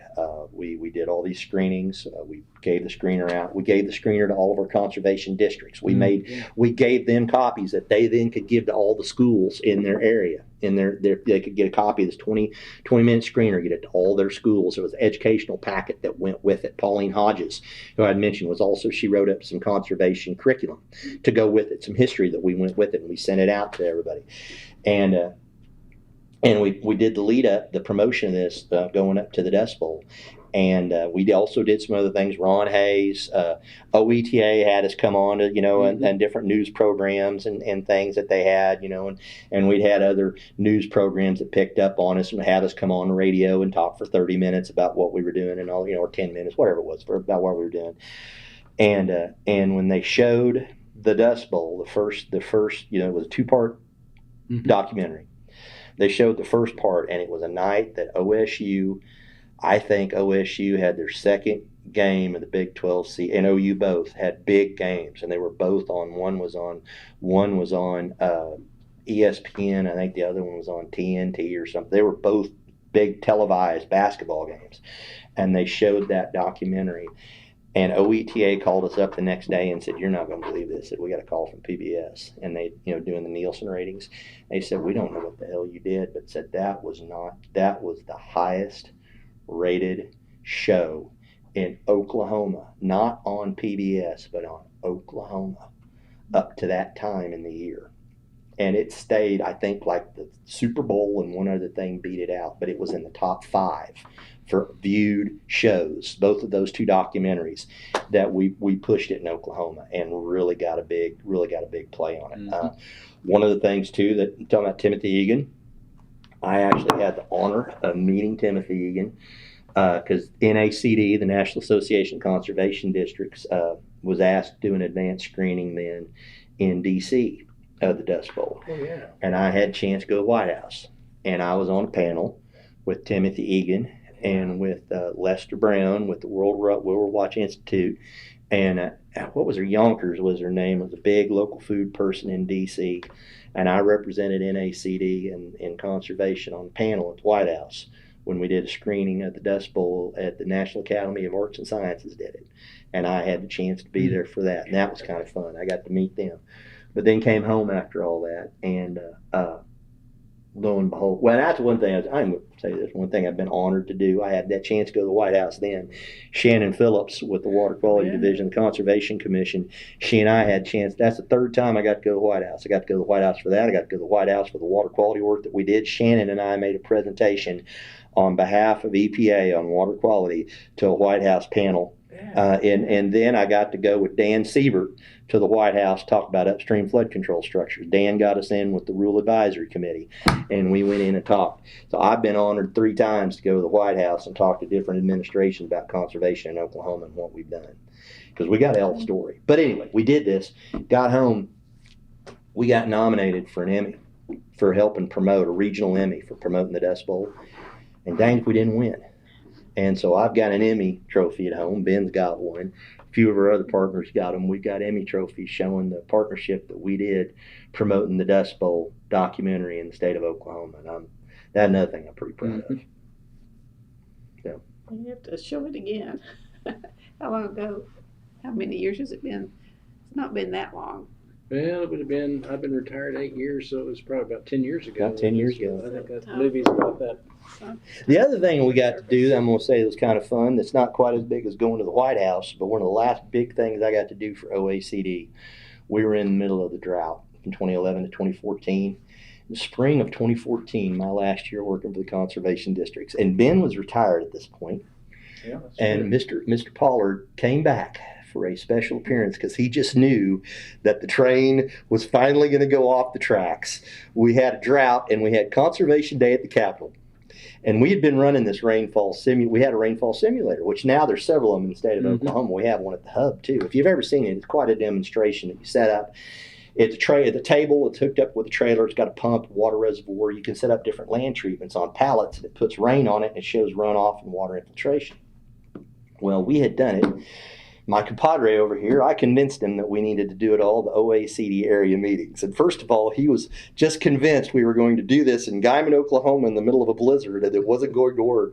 Well, we ran it all 5 OECD area meetings. It worked. And we get to Conservation Day at the Capitol, and I said, middle of the drought. Record drought. Everybody's concerned about the drought. The drought, we were putting together the drought advisory panel, which is another thing we did at OECD that I'm proud of. Oklahoma never had a drought advisory panel. It was always kind of catch as catch can.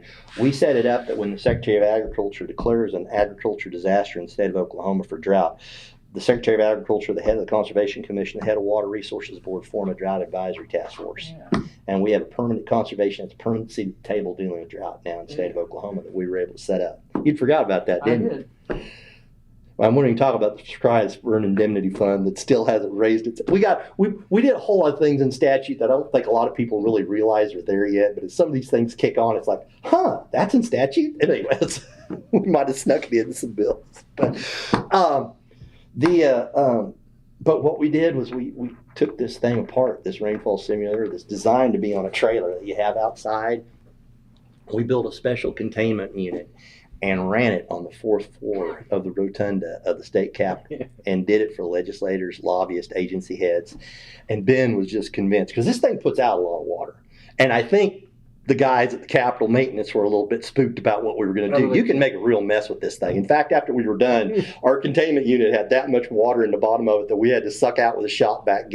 Cleanup took a lot of time that day. But that said, we hauled this sucker up there. Oh man, poor old, hey, it was Lonnie Miller, and Jordan and me, and I think Greg was part of the team. There was a bunch. Larry Wright was hauling that darn reservoir up there, and the wheels didn't want to work right, and we had it full of water. That thing must have had 300 pounds of water in it, and we were trying to haul that thing up the elevator. Oh man, that was a mess.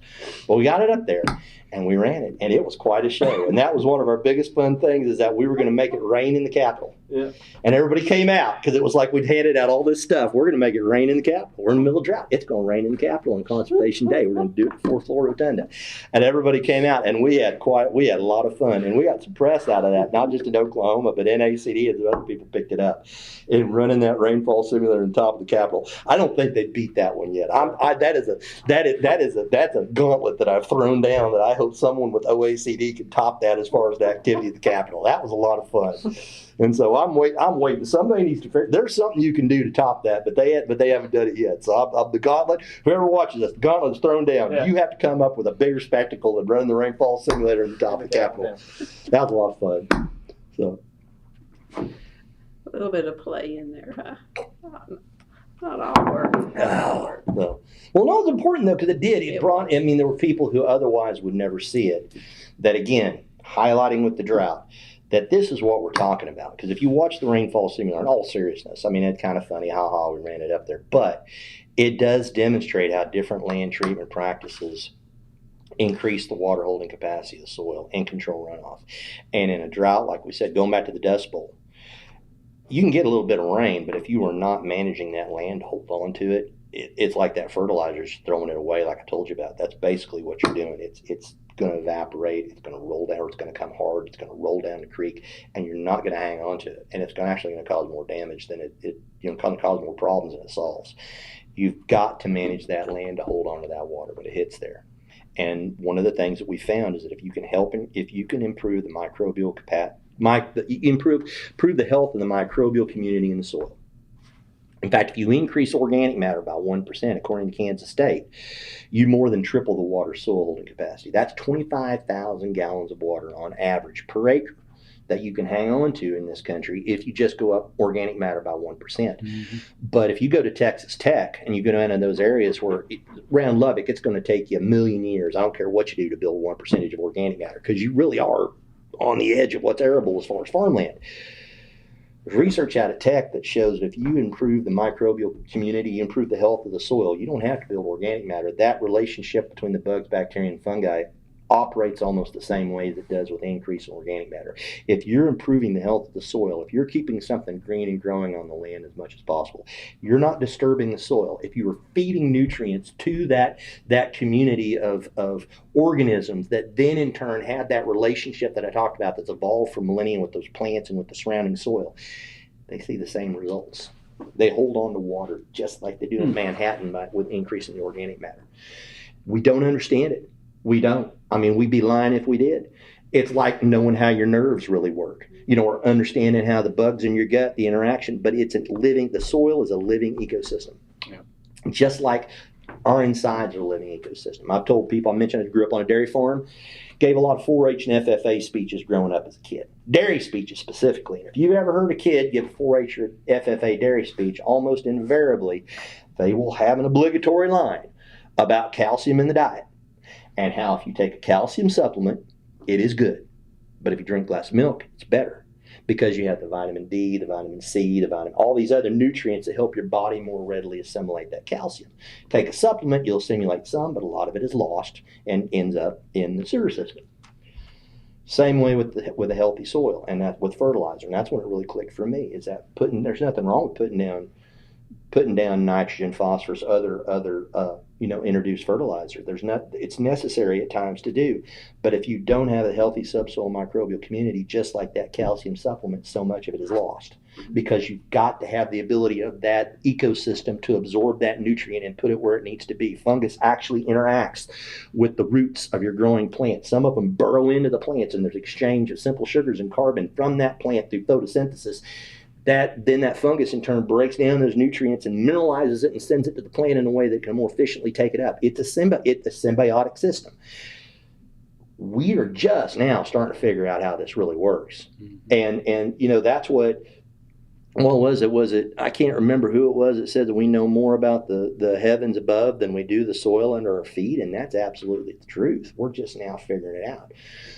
But we are figuring it out. And we're finding out that we do these things, those cycles that I talked about, we start to get them a little more back into line. And then these problems that we're seeing on climate change, that we're seeing as far as nutrient density and with it water quality, issues that we're seeing on heavy rain events and droughts, they slowly start to get a little more manageable because we're slowly getting the system kind of put back where it needs to be. Now, will we ever get it where it was in nature? Of course not.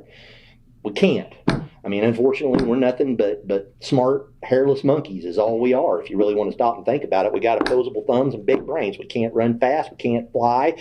We don't have big, sharp claws. We're not great, big, and tall. All we got going for us is our head. We change the ecosystem. We just do. But we're also smart enough to know when we're doing it. And we can hopefully figure out how to get it back in line because we're smart enough to ask these questions and discern how we can do things in a way that makes more sense for the future. I'm hopeful we can do that now.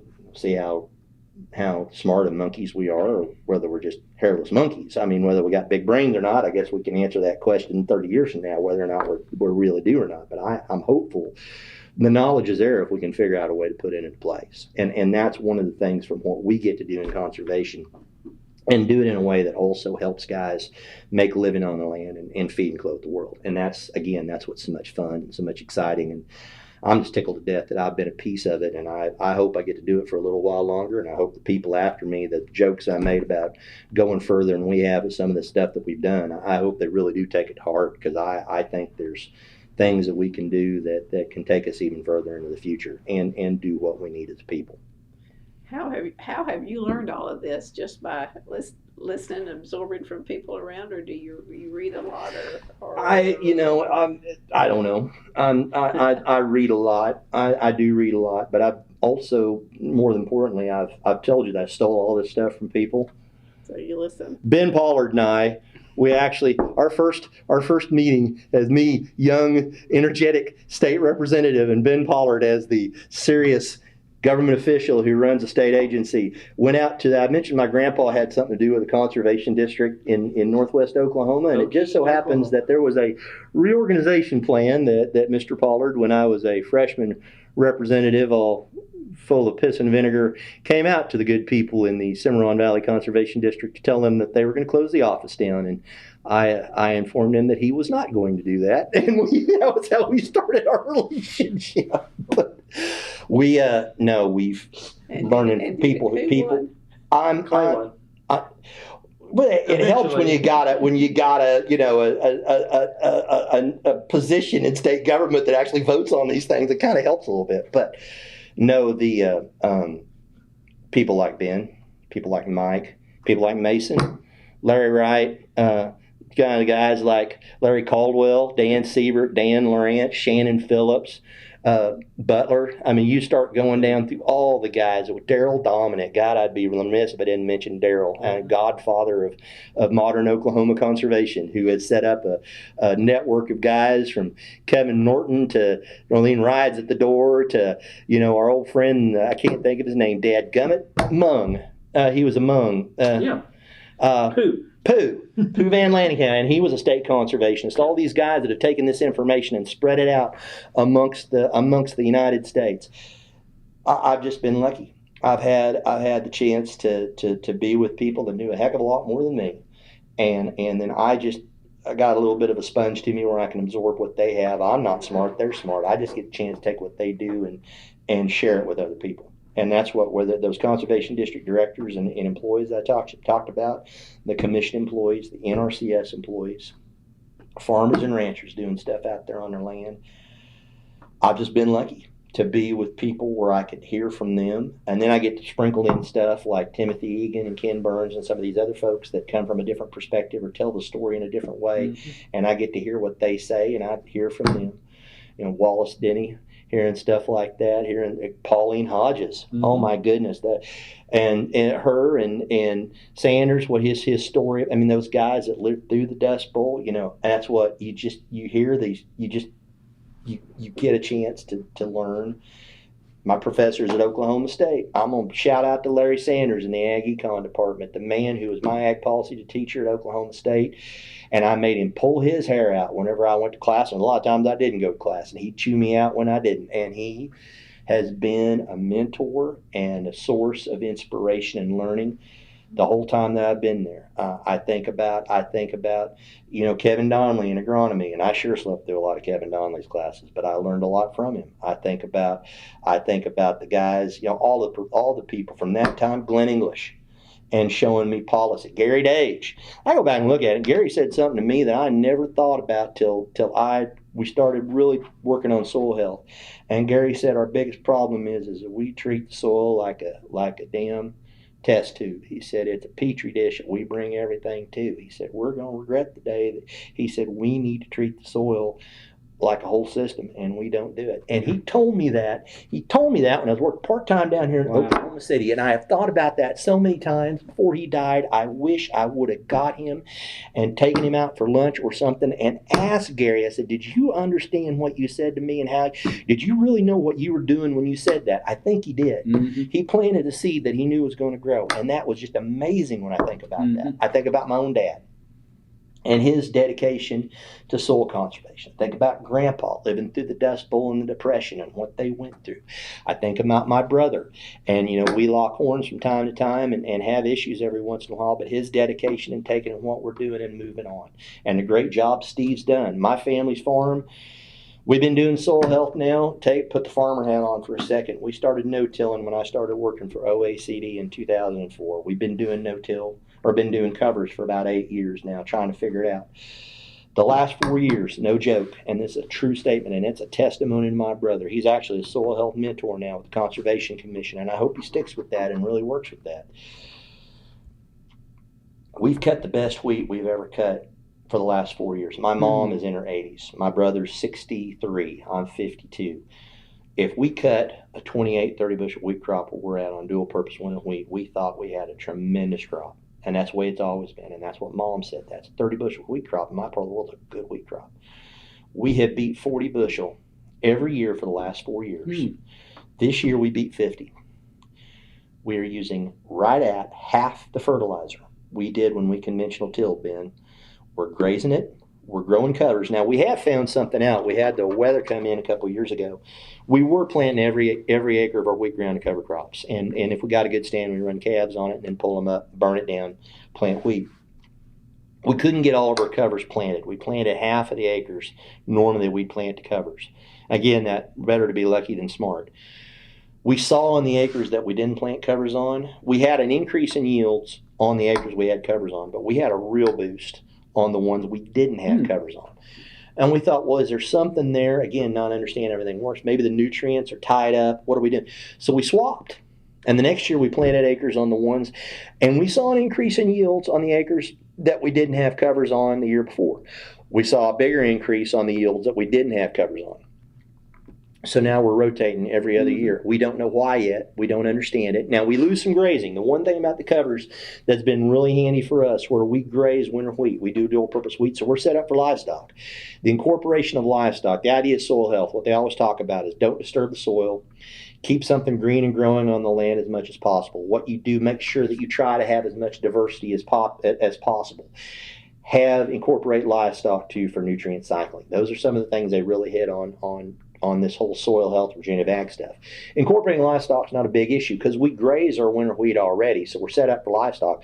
We get us a good stand of wheat. We fall to harvest. We plant our cover crops. We get us a good stand. We'll turn calves out on it, get about 60 days worth of grazing out of it, pull them off, either ship them or hang on to them to put them on early wheat pasture, and then plant winter wheat. So that's worked out pretty good. And we lose that 60 days worth of grazing on those acres. But what we do is we've got some acres that we try to plant if the weather cooperates a little quicker to wheat, so we can move them over quick to early grazing. And that's kind of worked out pretty good. But it's worked. It's really worked. I've seen it firsthand, and it's just cool. Because that's the other thing. I'm lucky because my brother's the farmer. I'm a part-timer. Basically what I end up doing is checking cattle and fixing fence is what I do 9 times out of 10. But the thing is that I've got to see it from that perspective. And I've got to see how it works on our land. I've got to see how it works in all these other areas. And it's, like I said, it's been fun. It's a lot of fun. And I'm glad that I've had it. And I hope I can keep working on it a little bit. And you take information you learn to him, and he listens or not listens. It's kind of one of them things, you plant a seed, and you got to give it a little time, make sure it's his idea. It takes a little time for it to become his idea. But one thing is, Steve he's jumped into it, and he's been supportive of the idea. Dad was supportive of the idea. It was kind of funny. You mentioned you interviewed Jimmy Emmons. Another thing that I found out too, when you're talking to farmers, which is kind of fun from the hub perspective, we've really tried to help NRCS and OACD and our partners in Texas and Kansas on demonstration farms and on outreach events, because at the end of the day, hearing from other farmers, like I said about water quality, that's really what makes a difference, is those mentors, those conservation district directors, guys who are doing it on their land. Dad was interested in no-till, and our equipment was shot. And Equip was available at the local conservation district to go ahead, and that was something our local board in Kingfisher County had said they wanted to make a priority for Equip funds. I was working for OACD. I was actually having lunch with our DC at a meeting in there at that church south of Watongas, where we had the area 1 meeting. And we were sitting there, and I said something about how our equipment was shot, and we were trying to figure out what to do. It was going to cost us $30,000. We had a 30-foot offset disc, and it was going to cost us right at $30,000 for the parts to fix that thing if Steve and I did all the labor ourselves, which we'd planned on doing. And he said, you ever thought about doing no-till? I said, yeah. He said, well, Equip's available. He said, y'all think about it. So I went and talked to Dad. Dad talked to Steve. Of course, Dad was the one that really spearheaded that. And we went in and signed up for Equip, and it basically paid for a sprayer is what it did. And instead of trying to buy the parts to fix the drill or buy our disc or buy a new disc, and we had a chisel we had to fix and all this other stuff, we got a no-till drill and a sprayer, and we haven't looked back. And Dad was a firm believer in no-till. But the day he died, he'd drive past and he'd see our place and he'd look at that ground over there. He said, I agree with it. It's the right thing to do, but it doesn't look right. He said it just doesn't look right. But he didn't want to do covers. He said it'll take up too much water. It'll work in Iowa. They get rain that we don't get. It'll work in K County. They get rain up in north central Oklahoma. We're too far west. It won't work. It will eat up all of our water in summertime. Mm-hmm. We went to a cover crop meeting in Enid. And Jimmy had been like 3 years doing covers. And he gave that presentation up there in Garfield County. And Dad listened to that. And coming home, Dad said, they're a hell of a lot drier and leady than we are here. He said, maybe we could try it. And we tried it. The first few years we tried it, because we also hadn't been seeing the benefits of the no-till. We hadn't seen a drop-off. We had rye problems anyway, so our yields didn't drop off to begin with. We cleaned up a rye problem, but we didn't see our yields pick up either. And everybody's saying, oh, this is, wait till you see it. Well, we weren't seeing it. And the guys out of Woodward had come down and said, hey, you guys ought to think about covers. And so we were kind of thinking about it. We went up to Lee. That's what spurred Dad to go up there to listen to Jimmy. And I said, yeah, I'm going up there. OACD's hosting it. Of course I'll be there. He said, okay, we'll come up with you. And he went up there, and that's what he decided to do it. Well, the first year we tried just sun hemp as a monoculture, and it was okay, but didn't really work well. But then we started doing the mixes. And we really started seeing something. And then it was like, you can graze this stuff. That was one of the things Greg, right before he left his soul sign and started working for green coverage, you can graze this stuff. Dad cabbaged onto that in a hurry.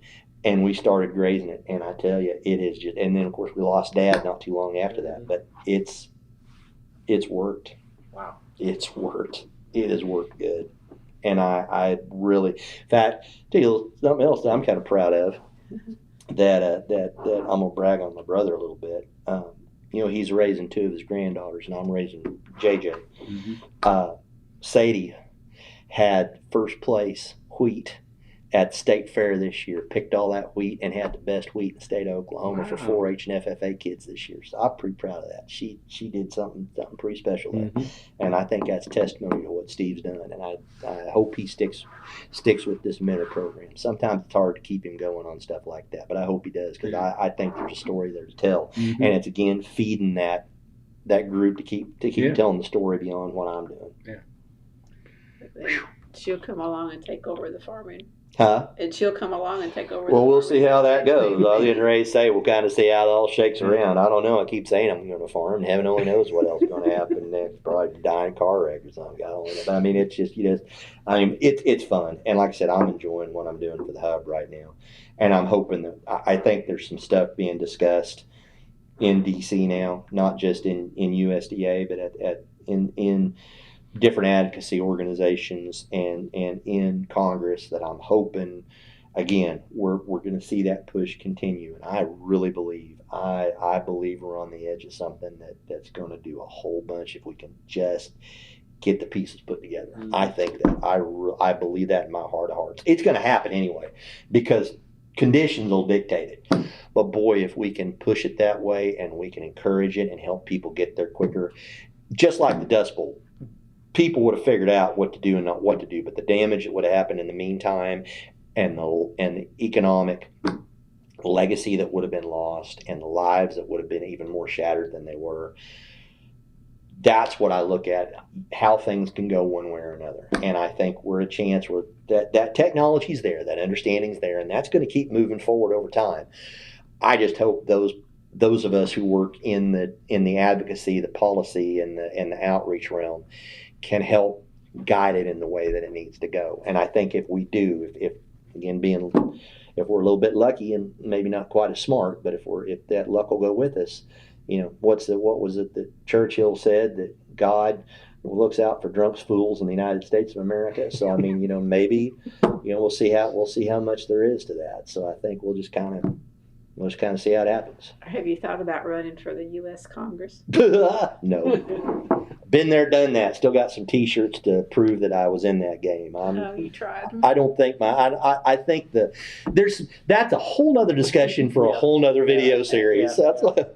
Yeah. I'm thinking you're young enough to gear up for it. Before we stop completely, I want you to back up. Were you at the Capitol when the Murrah bombing happened? When the Murrah bombing happened, crazy story. I actually was I was dating a young lady who I ended up marrying at that time, and she was a student at OCU, and I had just had breakfast with her that morning before we went into session, and I dropped her back at her dorm after we'd had breakfast, and I was on 23rd Street heading toward Lincoln to the Capitol there, and I literally was at the corner of 23rd and Classen. Okay. And I heard something go off, and I thought somebody shot a shotgun outside my truck. I started looking around. I couldn't see what the hell was going on. And what's crazy on that morning is I was driving in to the city. Remember when KTOK used to be AM talk radio? Mm-hmm. And was back in the day before, Rush Limbaugh controlled everything, and there was actually, news programming. And Walter Cronkite's 20th Century was a thing that they did every morning, a segment where Walter Cronkite would come on and talk about the events that happened this day of the 20th century. And that morning when I was driving in, it was about how that was the anniversary of Ruby Ridge. Or not Ruby Ridge, but of Waco. Waco. About Waco. Yeah. And I heard that. I mean, just as I was picking up Lori, I heard that. And I thought, that's something. Because I had worked for English. I worked for Glenn English whenever Waco happened. A gal named Amy Shenandoah that ran our Enid office. And Amy had been a reporter. I had a lot of history with Amy. My brother Steve, there had been, I don't know how familiar you are with some of the stuff that's happened up in Stillwater over the years. My brother, I'm a member of Alpha Gamma Rho. And my brother was a member of Alpha Gamma Rho in the 70s. And he was on the scaffolding in 77 when them 3 boys were killed. There were 6 boys on there. And 3 of them were killed and 3 of them weren't. And actually what happened, my brother had put his tennis shoes on. He didn't want to miss class. And they were working on that house day, so he put his tennis shoes on to go to class. He came back. The 3 boys who weren't hurt had tennis shoes on. 3 boys who died had cowboy boots on. Little known fact. Amy was a reporter for the O'Colly when that happened. So Amy was a reporter. That's how she got to work for Glenn. She'd come up with the news. Well, somehow, Federal Building up in Enid where she worked, FBI had a branch office up there.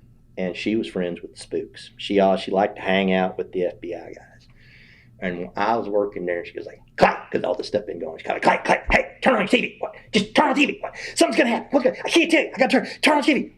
Okay. I went to turn the TV on in Glenn's office, back there. And here comes everybody else. Amy had called everybody else with phone ring. Turn it on. Somebody, well, just watch. I can't tell you. Something's getting ready to happen. And the FBI guys had said, they're going in.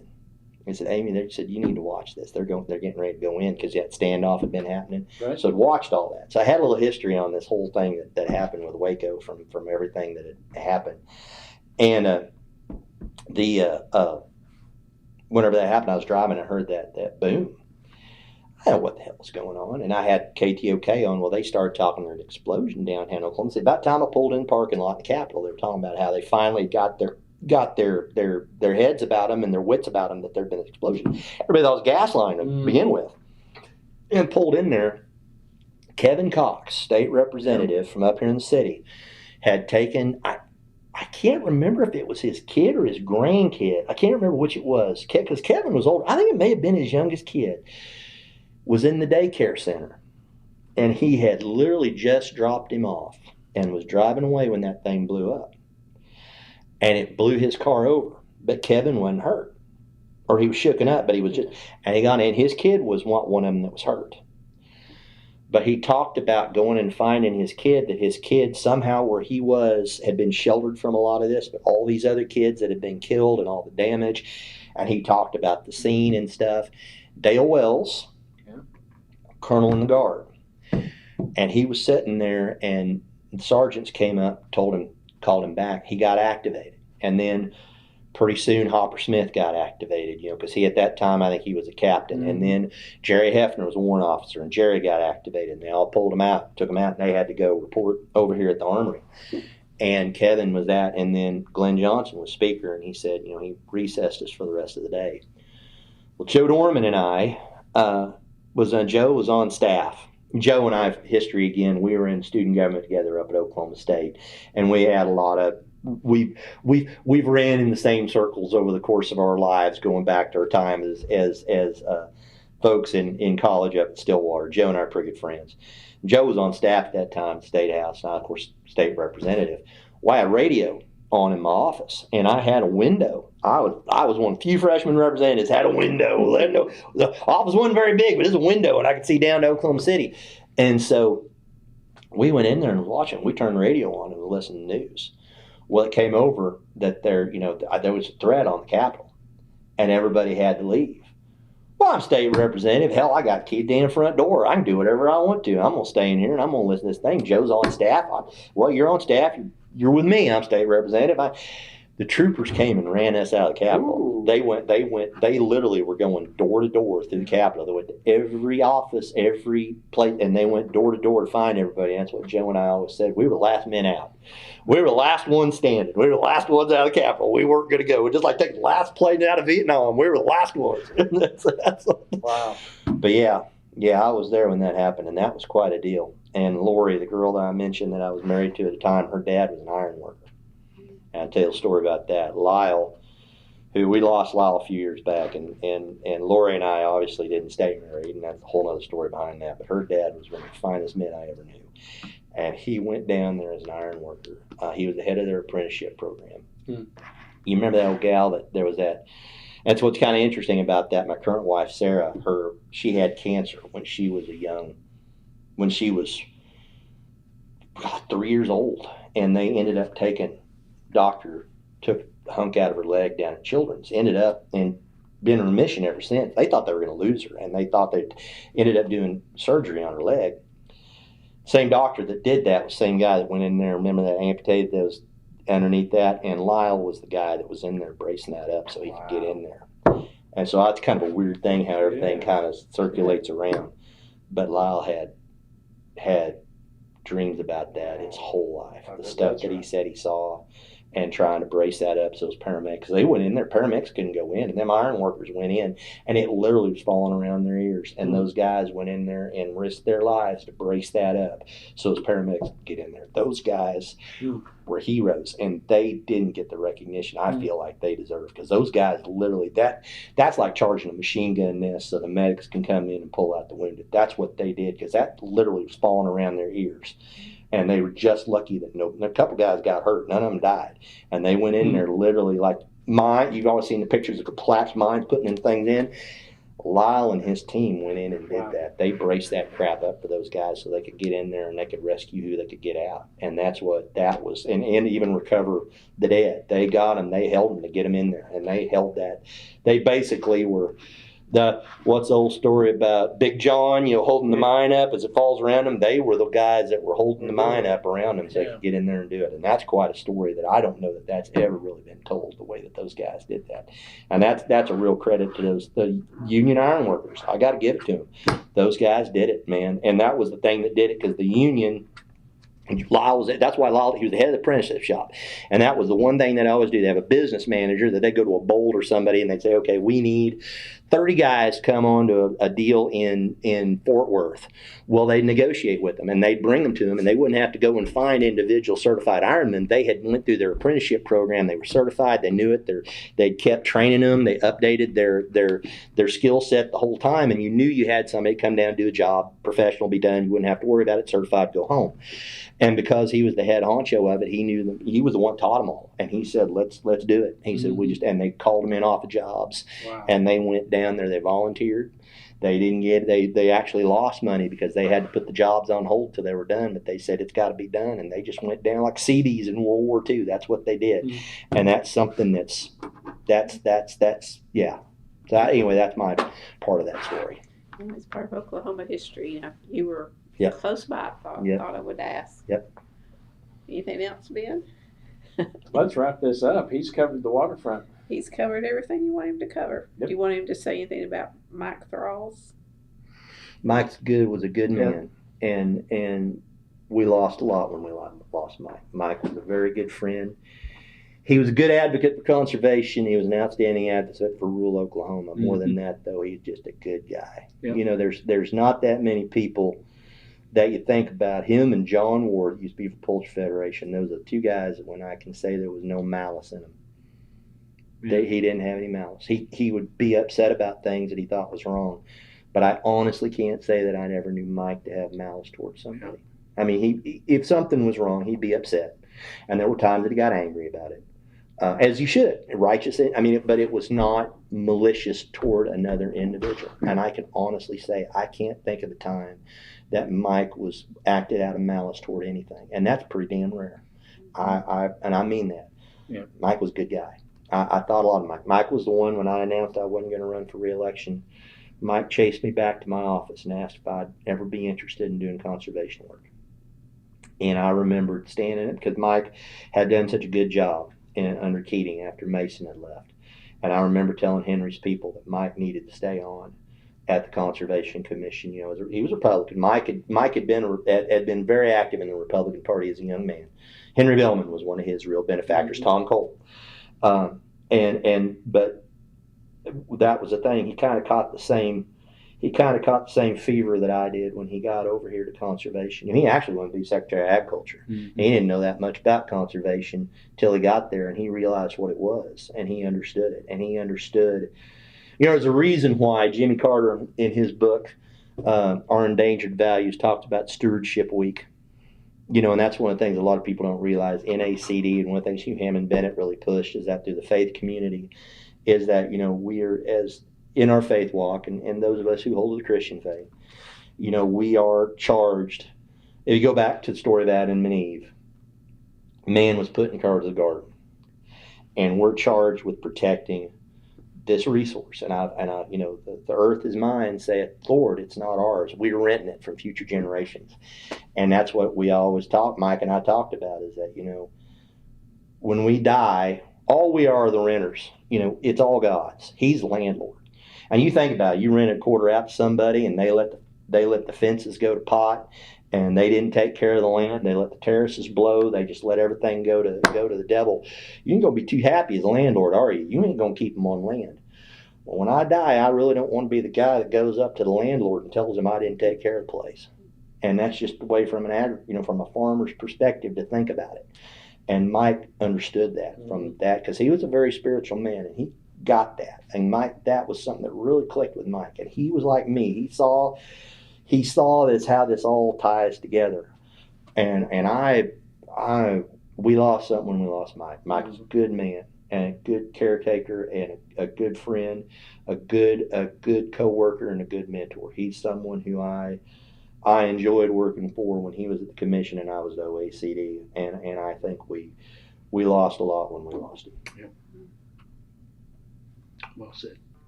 Yep. Do you want to address how COVID has impacted your work, and then we'll? Oh boy. And then we'll. You know what? It has one thing that's kind of interested about it, and that's what I hope my wife realized I wasn't going to be picking up the kids. I hope she realized that. COVID, I do outreach for the hub, and I told you we like to do meetings, and it's awful hard to do outreach when you can't go out on the road and do outreach. But I have got to use my degree more as an agriculture communications major. We've actually started a series. We started a podcast prior to COVID, playing around with it a little bit, but we've actually gotten serious and done a lot more with it since we started to do podcast. We started to do a lot of videos. I've started writing a weekly blog, which, I thought once a week, blog, that ain't no great shakes. It starts to get hard after a little while to think about what you're going to write about every week. But that's really been interesting to try to utilize social media a little bit more. I'm glad that we're starting to get out on the road a little bit. I am concerned, going back again to just exactly how smart a hairless monkeys we are. I want to be careful and not say too, but this is for history. So for those of you in the future listening to this oral history, I am very concerned that some of my fellow countrymen have been rather boneheaded when it comes to being willing to take horse dewormer instead of taking a free vaccine that's perfectly fine and safe. I got my shots. All my kids are old enough, got their shots. All my family's old enough, except for my nephew, who has gone off the deep end, has not had a shot, but everybody else has. My sister has COVID right now. She has comorbidity. She has health problems. She has diabetes. You know what? She's getting over it because she had her shot. If she hadn't had her shot, she'd be dead. And I'm just going to tell you that right now. It is crazy that people, if we would have done testing, worn masks, pulled our horns in, then when we did testing and somebody got caught up from COVID, would have gone in and done the trace testing beyond that, done the quarantine, done what we had to do. Then as the vaccine comes in, we all take our vaccine. In my opinion, we would be over this, for the most part, by now. Instead, we have allowed nature to take its course, and viruses are what they are. They evolve. That's why we have to have flu shots at different times. You know, I have never seen anybody bleed out of their eyes from the flu, but I've read about the 1918 influenza. That's what happens. And it's generally young people that it happens to, and that will happen again because viruses evolve. Evolution is real. Some of us do believe that, by the way. It will, and even though I'm a Christian, I believe that. This is going to continue to, if we're not careful, we're letting something get to a place that it never should have got to. And that really angers me because I lived in a world where I didn't have to deal with it. Mom and Dad had to deal with polio. They had to deal with measles. They had to deal with whooping cough. Yeah. They'd shut down the movie theaters. They'd shut down swimming pools. They'd shut down school whenever there'd be an outbreak. As soon as they got a vaccine, everybody lined up to take it because they knew what they were dealing with. My generation didn't have to deal with that. I lived in a world where our acceptance of science, our knowledge, and our willingness to use it in a sensible way got us to a point where I never had to deal with that kind of stuff. My kids and grandkids will now because we have gone off the deep end. And I don't know why. I will never understand it. And if anybody is watching this in the future, please understand that some of us were very frustrated and bang our head against the wall every day when we hear these stories and see these things and talk to our neighbors and our family. It's frustrating as hell. But that being said, we have during the pandemic tried to do some things at the Hub through social media and some other things to try to build off of that. We actually started a virtual demo farm. We actually did it at our family's land out at Loyal. We did it from harvest to harvest. That we tried to tell the soil health story that my brother was doing. We've got another producer in Kingfisher County that's doing it on CRP ground that I hope we can build a similar situation with. I'd like to do that in some other places. Trying to use those tools to do outreach as much as we can. And it's good, but I still contend having a chance for producers to talk to other producers, to see things face to face, and really get a lay of the land from the people doing the work on the land is really where the best work is done. And I'm hoping that we're going to get a chance to do that more. We're started to do it. We're slowly coming out of the bunker a little bit.